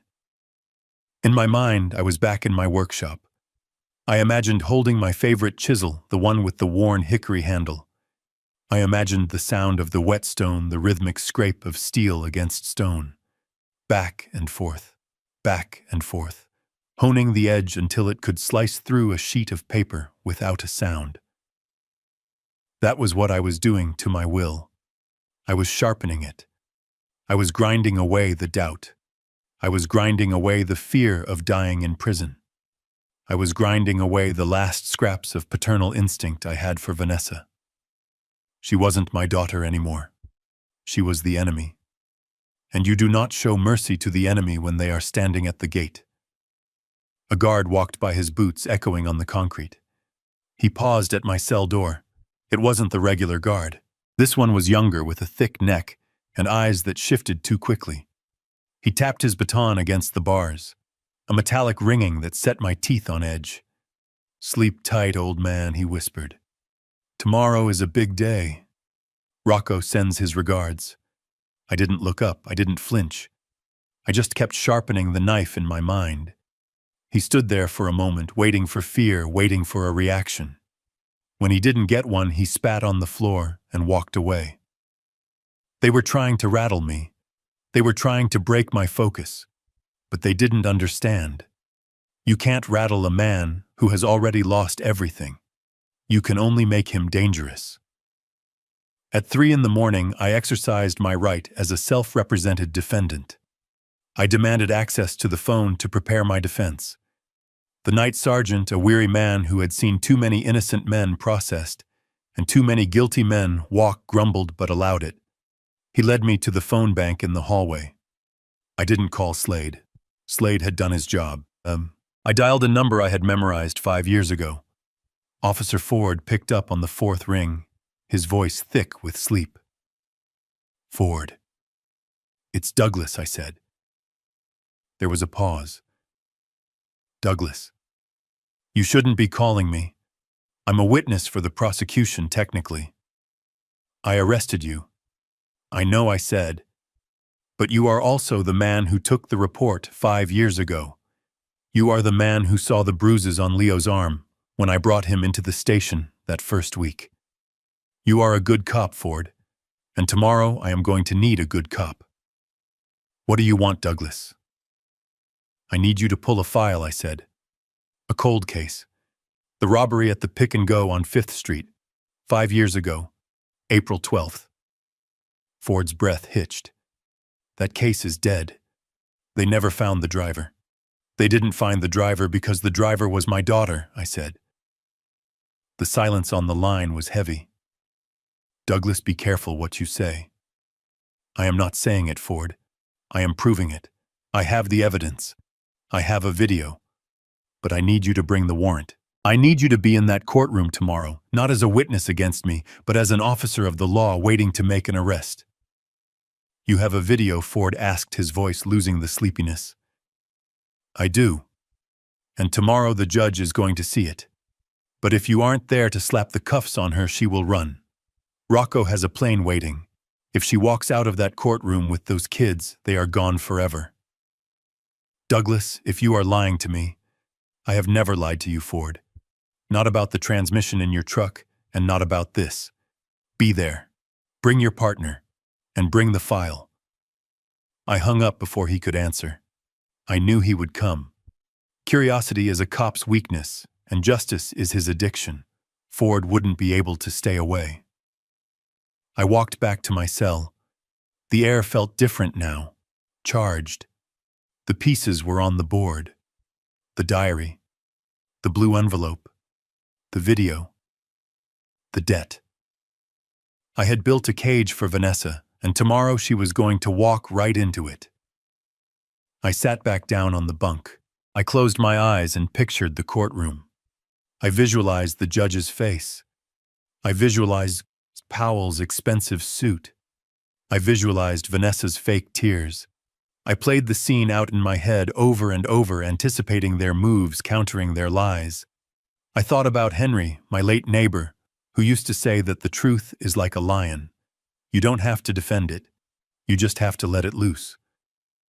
Tomorrow I was going to open the cage. I didn't sleep. I didn't need to.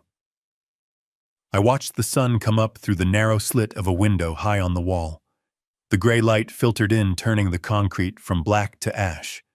It was Tuesday, Judgment Day. The guard came to collect me at 7. He had a pair of shackles in his hand. "Time to go, King," he sneered. I stood up. I straightened my shirt. I held out my hands for the chains. They felt light. Everything felt light. I wasn't a prisoner walking to his sentencing. I was a gladiator walking into the arena. I walked down the hallway, the chains rattling a steady rhythm. I kept my head up. I kept my eyes forward. I was ready. The knife was sharp. The trap was set. And I was bringing the storm with me. The courtroom was colder than the jail cell. It was a sterility that seeped into your bones, a chill born of marble floors and indifferent justice. I sat at the defense table alone. The empty chair beside me, where a lawyer should have been, was a gaping wound in my defense.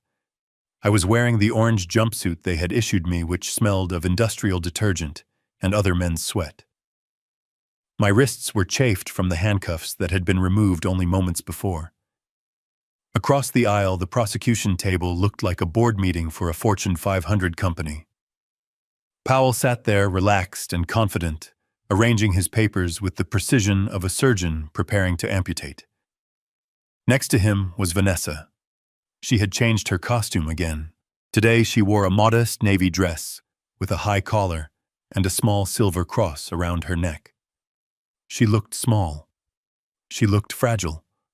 She looked like the victim of the century. She dabbed at her dry eyes with a lace handkerchief, and every time she sniffled, I saw the judge's expression soften. Judge Galloway was a stern woman with gray hair pulled back in a tight bun. She looked at me over the rim of her glasses, and I saw what she saw. She didn't see a grandfather who had sacrificed his golden years. She saw a violent felon. She saw a man who broke into a hotel room with a tire iron. She saw a kidnapper. Powell stood up to give his opening statement. His voice was rich and baritone, filling the room with a narrative that was so twisted it made me dizzy. "Your Honor," he began, walking slowly toward the bench. "This is a simple case of parental alienation gone to the extreme. We have a mother, a woman who battled her demons, and a woman who fought for 5 years to reclaim her life and her children. And we have a grandfather, a man consumed by possession and control, who decided that the law did not apply to him. He stole these children, he hid them, and when the mother finally returned, he resorted to brutal violence to keep them." He pointed a finger at me. I didn't flinch. I just stared at him, memorizing the shape of his lies. The first witness was called. It wasn't Vanessa. It was Mrs. Gable, my neighbor.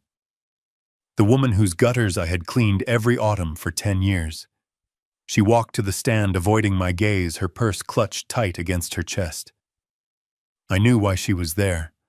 I had seen the new car in her driveway last week, a purchase that seemed impossible on her fixed income. Now I knew who paid for it. Rocco's money was a virus, and it had infected my entire street. Mrs. Gable Powell asked gently, "Did you ever hear anything concerning coming from the King residence?" Mrs. Gable nodded, her eyes fixed on the floor. "Yes. All the time." I heard yelling. Terrible yelling. I heard Mr. King screaming at those poor babies. He would tell them their mother was dead. He would tell them nobody wanted them but him. Sometimes I heard things breaking. Lies. Pure, unadulterated lies. I had never raised my voice at Leo or Mia. Not once. We lived in a house of quiet safety. But as Mrs. Gable spoke, weaving a tapestry of abuse out of thin air, I felt the air leaving the room. The judge was taking notes, her pen scratching against the paper like a knife. Then came Stan, my poker buddy, the man I had shared beers with. He sat in the witness chair and testified that he had seen me drinking heavily, that he had seen me stumbling around the yard, that he was afraid for the children's safety because of my violent temper. I haven't had a drink in 20 years, I thought. Stan knew that, but Stan also had a mortgage that was underwater. I looked at him trying to catch his eye, trying to remind him of who I really was, but he stared at the wall, delivering his lines like a paid actor. The suffocation set in then. It wasn't a physical pressure, but a spiritual one. I was being buried alive under a mountain of falsehoods. The truth didn't matter here. Facts didn't matter. What mattered was the story, and their story was perfect. They had bought the witnesses, they had staged the scene, and they had cast me as the villain. Finally, they called Vanessa. She walked to the stand as if she were walking to the gallows, trembling, hesitant. When she sat down, she looked at me for a fleeting second, and I saw a flash of triumph behind the tears. "Tell us," Vanessa Powell said softly. "Why did you leave 5 years ago?" Vanessa took a deep, shuddering breath. "I didn't want to leave. He made me. He told me I was unfit. He told me if I didn't go to rehab, he would call the police and have me arrested for things I didn't do. I was scared. I was young, so I went. I checked myself into a facility 3 states away. I wrote to him every week. I begged to speak to Leo and Mia, but he never answered. He blocked my number. He stole my babies." She broke down, then sobbing into her hands. It was a performance that would have moved a stone. The judge looked at her with profound sympathy. Then she looked at me with pure disgust. "And when you returned," Powell pressed. "He tried to kill us," Vanessa whispered. "He came to our hotel room. He had a metal bar. He beat my fiancée. He screamed that I would never see my children again. I thought I was going to die. I just want to be a mom. I just want to take my babies home and forget this nightmare." The courtroom was silent, save for her weeping. I sat there, my hands clenched under the table. I wanted to scream. I wanted to stand up and roar that she was a liar, a thief, a junkie who had sold her soul to a loan shark. But I knew that any outburst would only prove their point. It would prove I was the angry, violent man they claimed I was. I was trapped in a box they had built, and the walls were closing in. I looked at the judge. I could see the verdict forming in her mind. She was going to give them everything. She was going to hand Leo and Mia over to the woman who viewed them as collateral. I felt a bead of sweat roll down my back. This was what drowning felt like. You fight and you fight, but the water just keeps coming. Powell looked at me and smirked. He checked his gold watch. He thought it was over. He thought the old mechanic was crushed. But amidst the suffocating injustice, amidst the betrayal of my neighbors, and the lies of my daughter, my hand brushed against the pocket of my jumpsuit. I could feel the sharp corner of the blue envelope through the fabric. It was still there. They hadn't found it when they booked me. They hadn't looked hard enough. Let her cry, I thought. Let them lie. Let them build their tower of deceit as high as they wanted. The higher it went, the harder it would fall. The judge cleared her throat. "Mr. King," she said, her voice like ice, "do you have any cross-examination for the witness? Or do you have any defense to present at all?" I stood up slowly. The chains on my ankles rattled a harsh sound in the quiet room. I didn't look at the judge. I looked at Vanessa. She stopped crying and looked back at me, her eyes wary. "Yes, Your Honor," I said, my voice raspy but steady. "I don't have a lawyer. I don't have fancy witnesses. But I do have a question." I walked out from behind the table, moving toward the witness stand. I didn't look like a lawyer. I looked like a convict. But as I approached my daughter, I saw the fear return to her eyes. She knew I wasn't finished. She knew the game wasn't over until the final card was played. I took a breath, filling my lungs with the stale air of the courtroom. The suffocation was gone. Now there was only the cold clarity of the end. The silence in the courtroom was not empty. It was heavy, pressing down on my shoulders like a physical weight.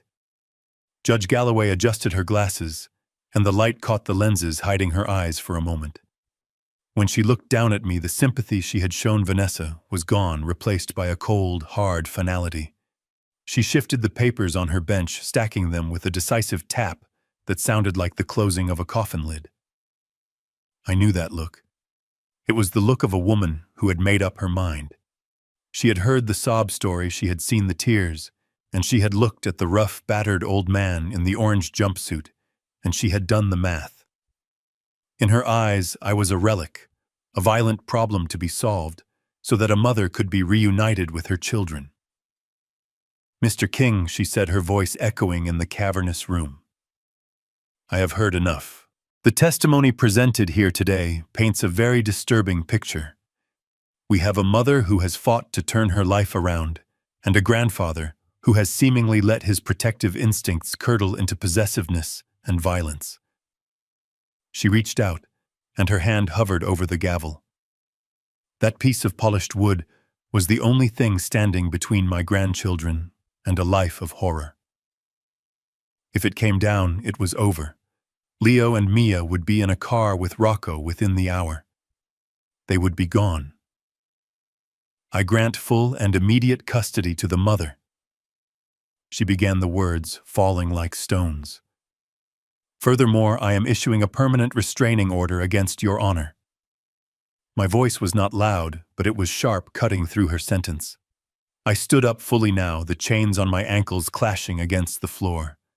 The sound was jarring, a metallic intrusion into the orderly procession of the law. "Sit down, Mr. King," the judge snapped, her eyes narrowing. "I am rendering my verdict. You had your chance to speak." "I did not have a chance," I said, my voice steady despite the hammering of my heart. "I have sat here and listened to lies for 2 hours.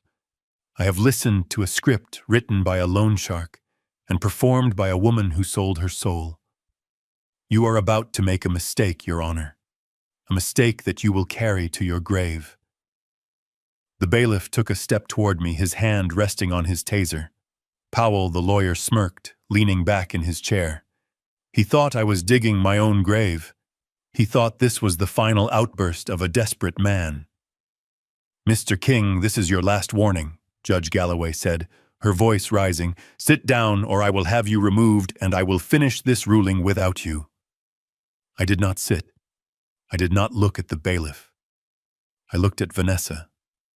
She was watching me, her eyes wide and wet with fake tears, but underneath the performance, I saw the flicker of panic. She knew what was coming. She knew what I was holding. "I am representing myself," I said, my voice filling the room. "And as my own counsel, I have the right to impeach the witness. I have the right to introduce evidence that speaks to the credibility of the accuser." The judge paused. She looked at me, then at the bailiff, then back at me. She saw something in my face. Maybe it was the desperation. Maybe it was the absolute lack of fear. Or maybe it was just curiosity. She lowered her hand, but she did not let go of the gavel. "You are on thin ice, Mr. King," she warned. "You have 1 minute. If you say one word that is irrelevant or abusive, I will have you gagged, and I will send you to prison for a very long time." 1 minute is all I need," I said. I reached into the pocket of my jumpsuit. The bailiff tensed, ready to draw his weapon, but I moved slowly, deliberately. I pulled out the faded blue envelope. It looked small in my calloused hand. It looked insignificant. But to me it weighed 1,000 pounds. I walked toward the witness stand.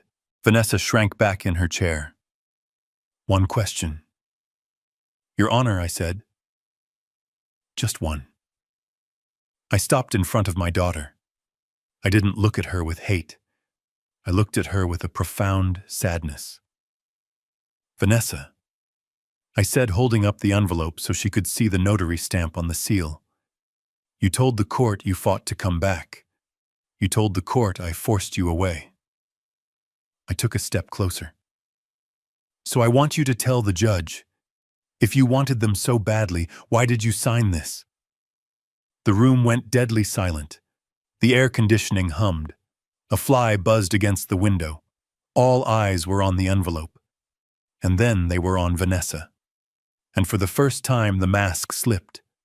The grieving mother vanished, and the terrified child appeared. The thread was holding, but it was about to snap.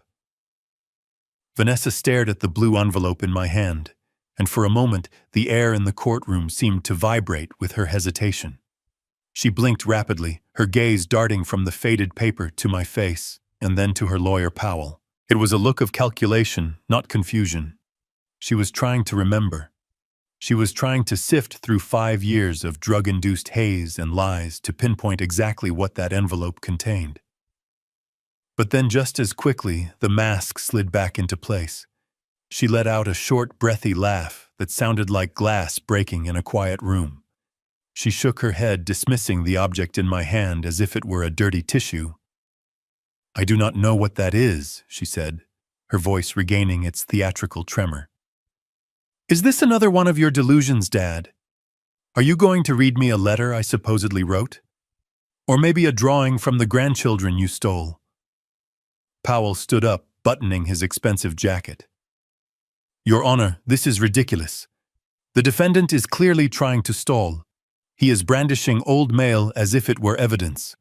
We object to this entire line of questioning. It is irrelevant and it is harassment. Judge Galloway looked at me. Her expression was unreadable, but she did not bang the gavel. She leaned forward, her eyes fixed on the blue paper. Mr. King, she said quietly, you have asked a question. The witness claims she does not know what you are holding. Get to the point.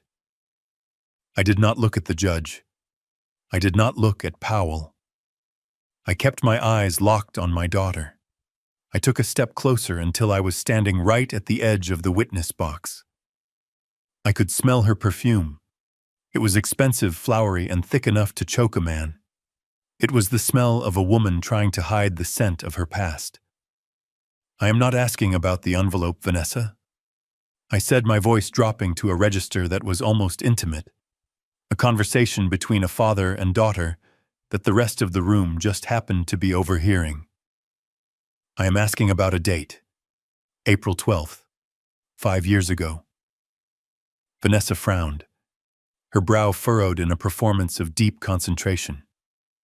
April 12th, she repeated. I told you. I was in rehab. I was checking into the clinic. I was sick, Dad. You know that. Why are you doing this? I waited. I let her lie hang in the air for a beat. I let the silence stretch until it became uncomfortable, until the court reporter stopped typing and looked up. You were not in a clinic, I said. It was a Tuesday. It was raining. It had been raining for 3 days. The river was high. Do you remember the rain, Vanessa? She rolled her eyes. A flash of the petulant teenager she used to be broke through the grieving mother act. Oh my God, she scoffed, looking at the judge. He is talking about the weather. Your Honor, he is rambling. He does this. He gets confused about dates and times. He is senile. Senile. The word was meant to be a weapon. It was meant to discredit me, to paint me as a feeble old man whose mind was Swiss cheese. She smiled at the jury, a tight, pitying smile that said, "See what I have to deal with." I did not get angry. I did not raise my voice. I felt a strange calm wash over me, the kind of calm you feel when you are aligning the sights of a rifle and the wind dies down. She had just walked into the kill zone. I remember the rain. I continued, ignoring her insult. Because I was standing outside the 4th precinct. It was 3 in the morning. You called me Vanessa. You used your one phone call. Do you remember what you said to me? Vanessa stiffened. Her smile faltered at the edges. I never called you, she snapped. You are making things up. You are crazy. You were crying, I said softly. You were shaking so hard you could barely hold the receiver. You told me they had you.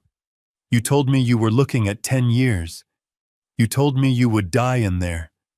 You begged me, Vanessa. You said, Daddy, please. I will do anything. Just get me out.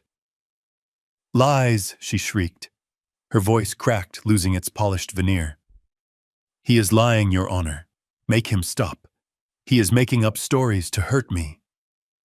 Powell was objecting again, shouting something about hearsay and lack of foundation, but I didn't hear him. I only heard the frantic beating of my daughter's heart. I paid your bail, I said. My voice relentless, steady as a drumbeat. I took $5,000 from your mother's life insurance policy. The money we were saving for your wedding. And I walked into that station. I posted your bond. And then we sat in my truck in the parking lot.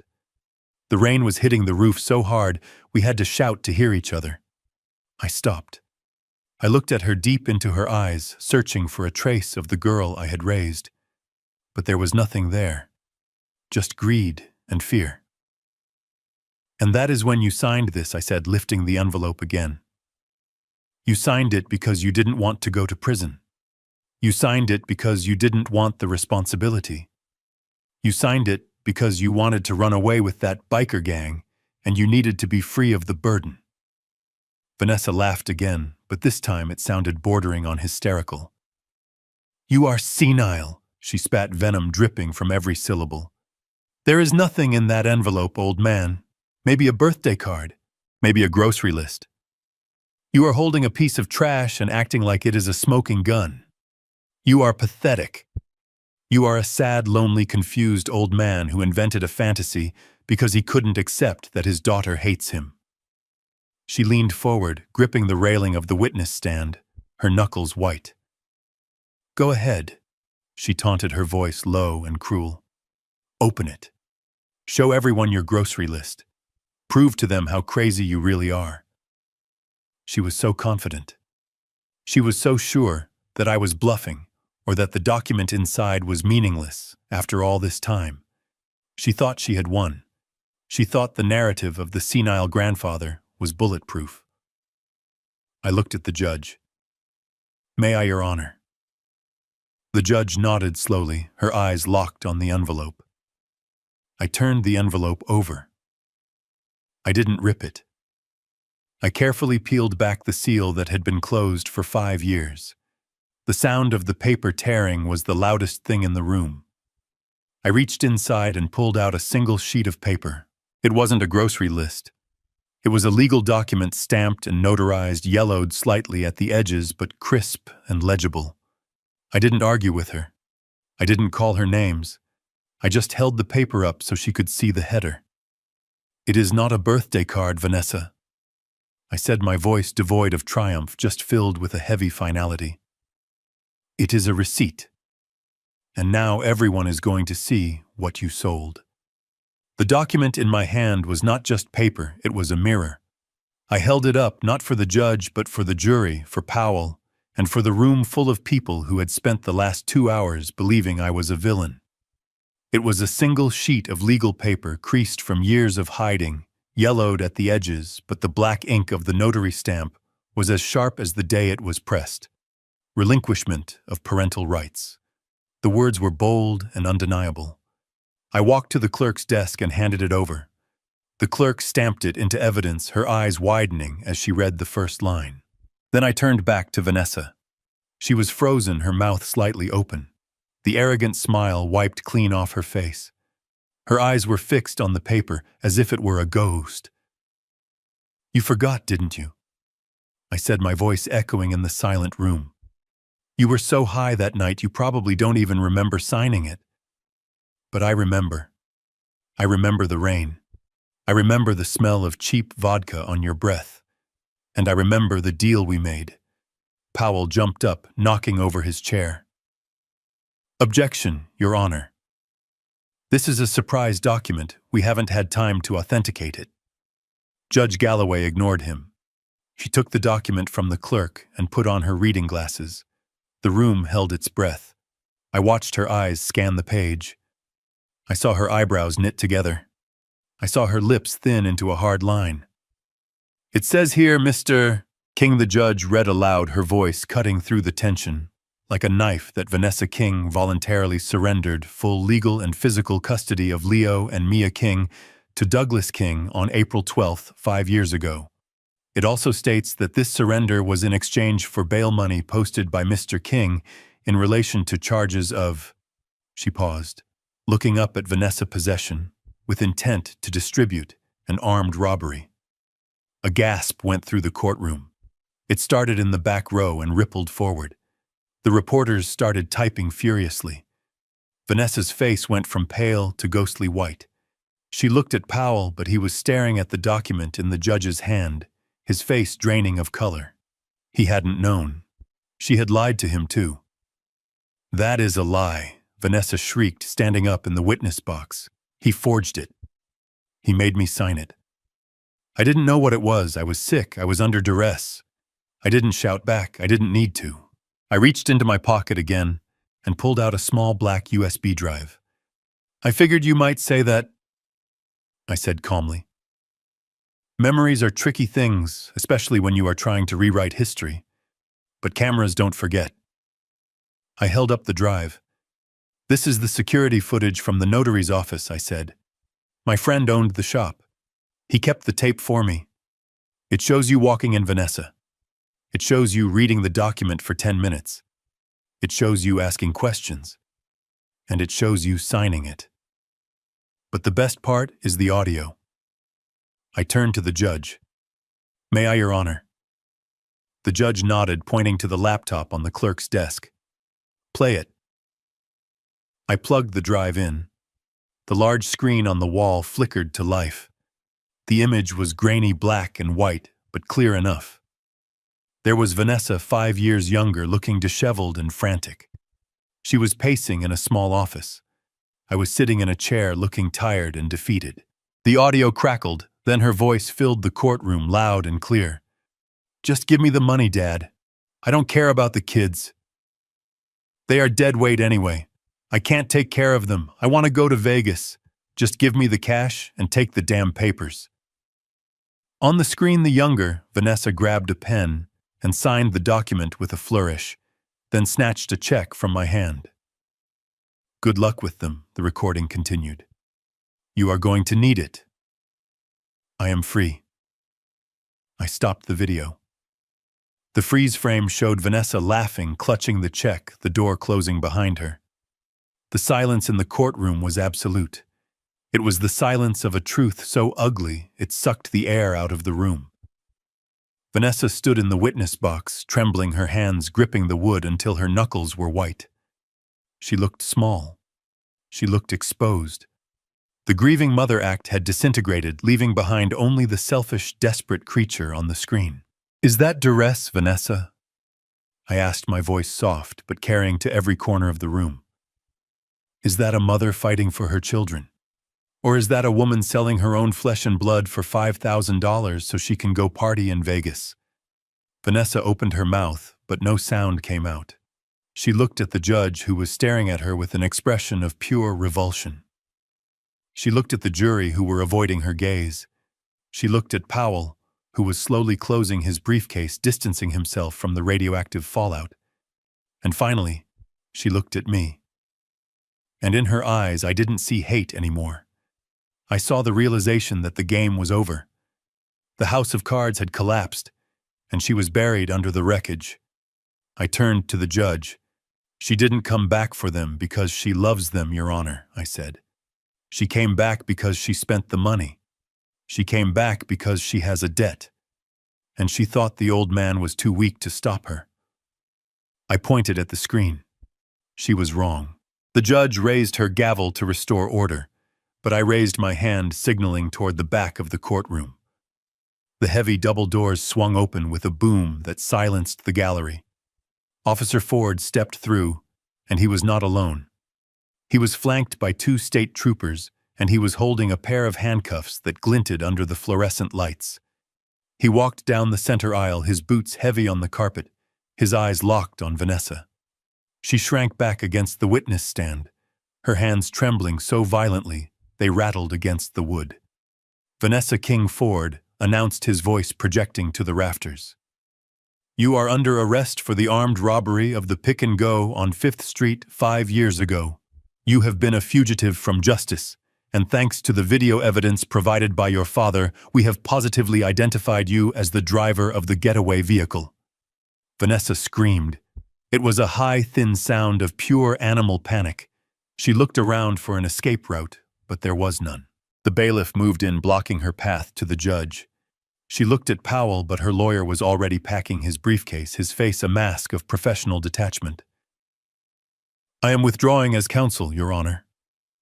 Powell stammered, not making eye contact with anyone. "I was not made aware of my client's fugitive status. I cannot represent her under these circumstances." He didn't wait for permission. He grabbed his coat and scurried out the side door like a rat fleeing a sinking ship, leaving Vanessa alone in the wreckage she had created. Ford stepped up to the witness box. He spun Vanessa around. The click of the handcuffs was the most satisfying sound I had ever heard. It was the sound of justice finally catching up. It was the sound of the end. "You can't do this," she shrieked, thrashing against Ford's grip. "Rocco is outside. He is waiting for me. He will kill you all." Ford leaned close to her ear, but his voice was loud enough for me to hear. "Rocco isn't waiting for anyone, Vanessa. We picked him up in the parking lot 5 minutes ago. We found a firearm with the serial number filed off under his seat. He is going away for a long time. And the funny thing is, the first thing he did when we cuffed him was offer to trade information on you for a plea deal." Vanessa's face crumpled. The last vestige of her power evaporated. Her protector was gone. Her lawyer was gone. Her lies were exposed. She was just a criminal in a nice dress standing in front of the father she had tried to destroy. They dragged her out of the courtroom, kicking and screaming obscenities that made the jurors flinch. She looked at me one last time as she passed the defense table. Her eyes were full of hate, but also fear. She knew where she was going. She was going to a place where her manipulation wouldn't work. I stood there in my orange jumpsuit, and for the first time in days, I didn't feel like a prisoner. I felt like a free man. The judge looked down at me.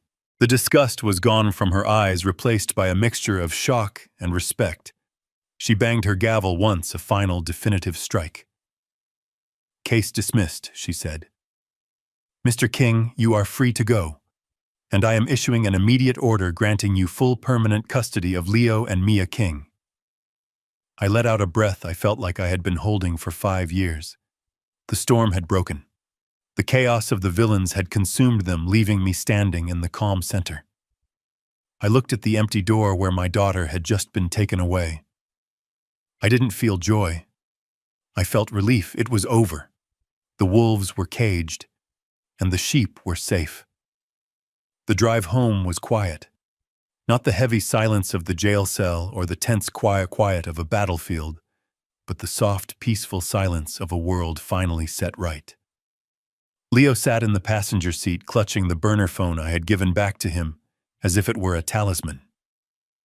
Mia was asleep in the back, her head resting against the window, her thumb in her mouth. She looked younger than 6. She looked like a baby who had just survived a war. We pulled into the driveway.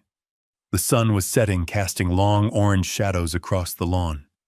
The eggs had dried on the siding, and the spray paint was still jagged and red, but it didn't look like a crime scene anymore. It looked like a project. Something we could fix. Something we could paint over. I carried Mia inside, laying her on the sofa with her bear. Leo stood in the middle of the living room, looking around as if he expected Rocco to jump out from behind the curtains. "Is he gone, Grandpa?" he asked, his voice small. For real, he is gone, Leo, I said, kneeling down so I could look him in the eye. He is never coming back. And neither is your mom. Not for a very long time. Leo nodded. He didn't ask where she went. He didn't ask why. He knew. In his 10-year-old heart, he knew that the woman who had dragged him out of this house wasn't a mother. She was just another storm he had to weather. And now the storm was over. I walked into the kitchen.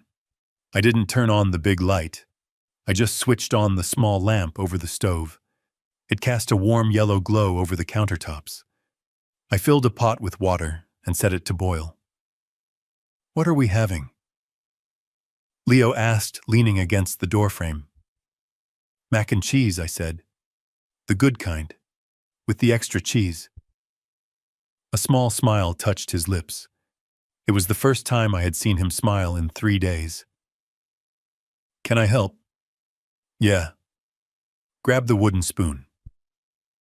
We cooked in silence, the only sounds the bubbling water and the scrape of the spoon against the pot. It was a simple meal. Boxed pasta, powdered cheese, a splash of milk. But as we sat at the table, eating straight from the pot, because we were too tired for plates, it tasted like victory. It tasted like home. Mia woke up smelling the food. She shuffled into the kitchen, rubbing her eyes. Without a word, she climbed into my lap and let me feed her a spoonful of cheesy noodles. She leaned her head against my chest, listening to my heartbeat. Grandpa, she whispered. Yes, sweetie. Are we safe now? I kissed the top of her head, breathing in the scent of her hair, which still smelled faintly of the hotel soap, but mostly just smelled like her. We are safe, I said. We are home. Outside, the wind picked up, rustling the leaves of the oak tree in the front yard. Tomorrow I would scrub the paint off the garage. Tomorrow I would fix the door. Tomorrow I would call the school and tell them the kids were coming back. But for tonight, there was nothing to do but sit here in the warm kitchen with my grandchildren safe in my arms and eat mac and cheese. The war was over. The monsters were gone. And we were still here. That was enough. That was everything. I learned a hard lesson that day. We are taught that blood is thicker than water, that family is everything. But sometimes family is the storm, and you have to be the shelter. Being a parent or a grandparent isn't about biology. It is about showing up. It is about protecting the innocent, even if it means fighting your own flesh and blood. I lost a daughter, yes, but I saved 2 lives. And looking at my grandkids sleeping safely tonight, I know that real love isn't about ownership. It is about sacrifice. And sometimes the bravest thing you can do is close the door on the people who hurt you to protect the ones who need you. If you enjoyed this story, please hit the like button and subscribe for more. Let me know in the comments, would you have forgiven Vanessa, or did I do the right thing? See you in the next video.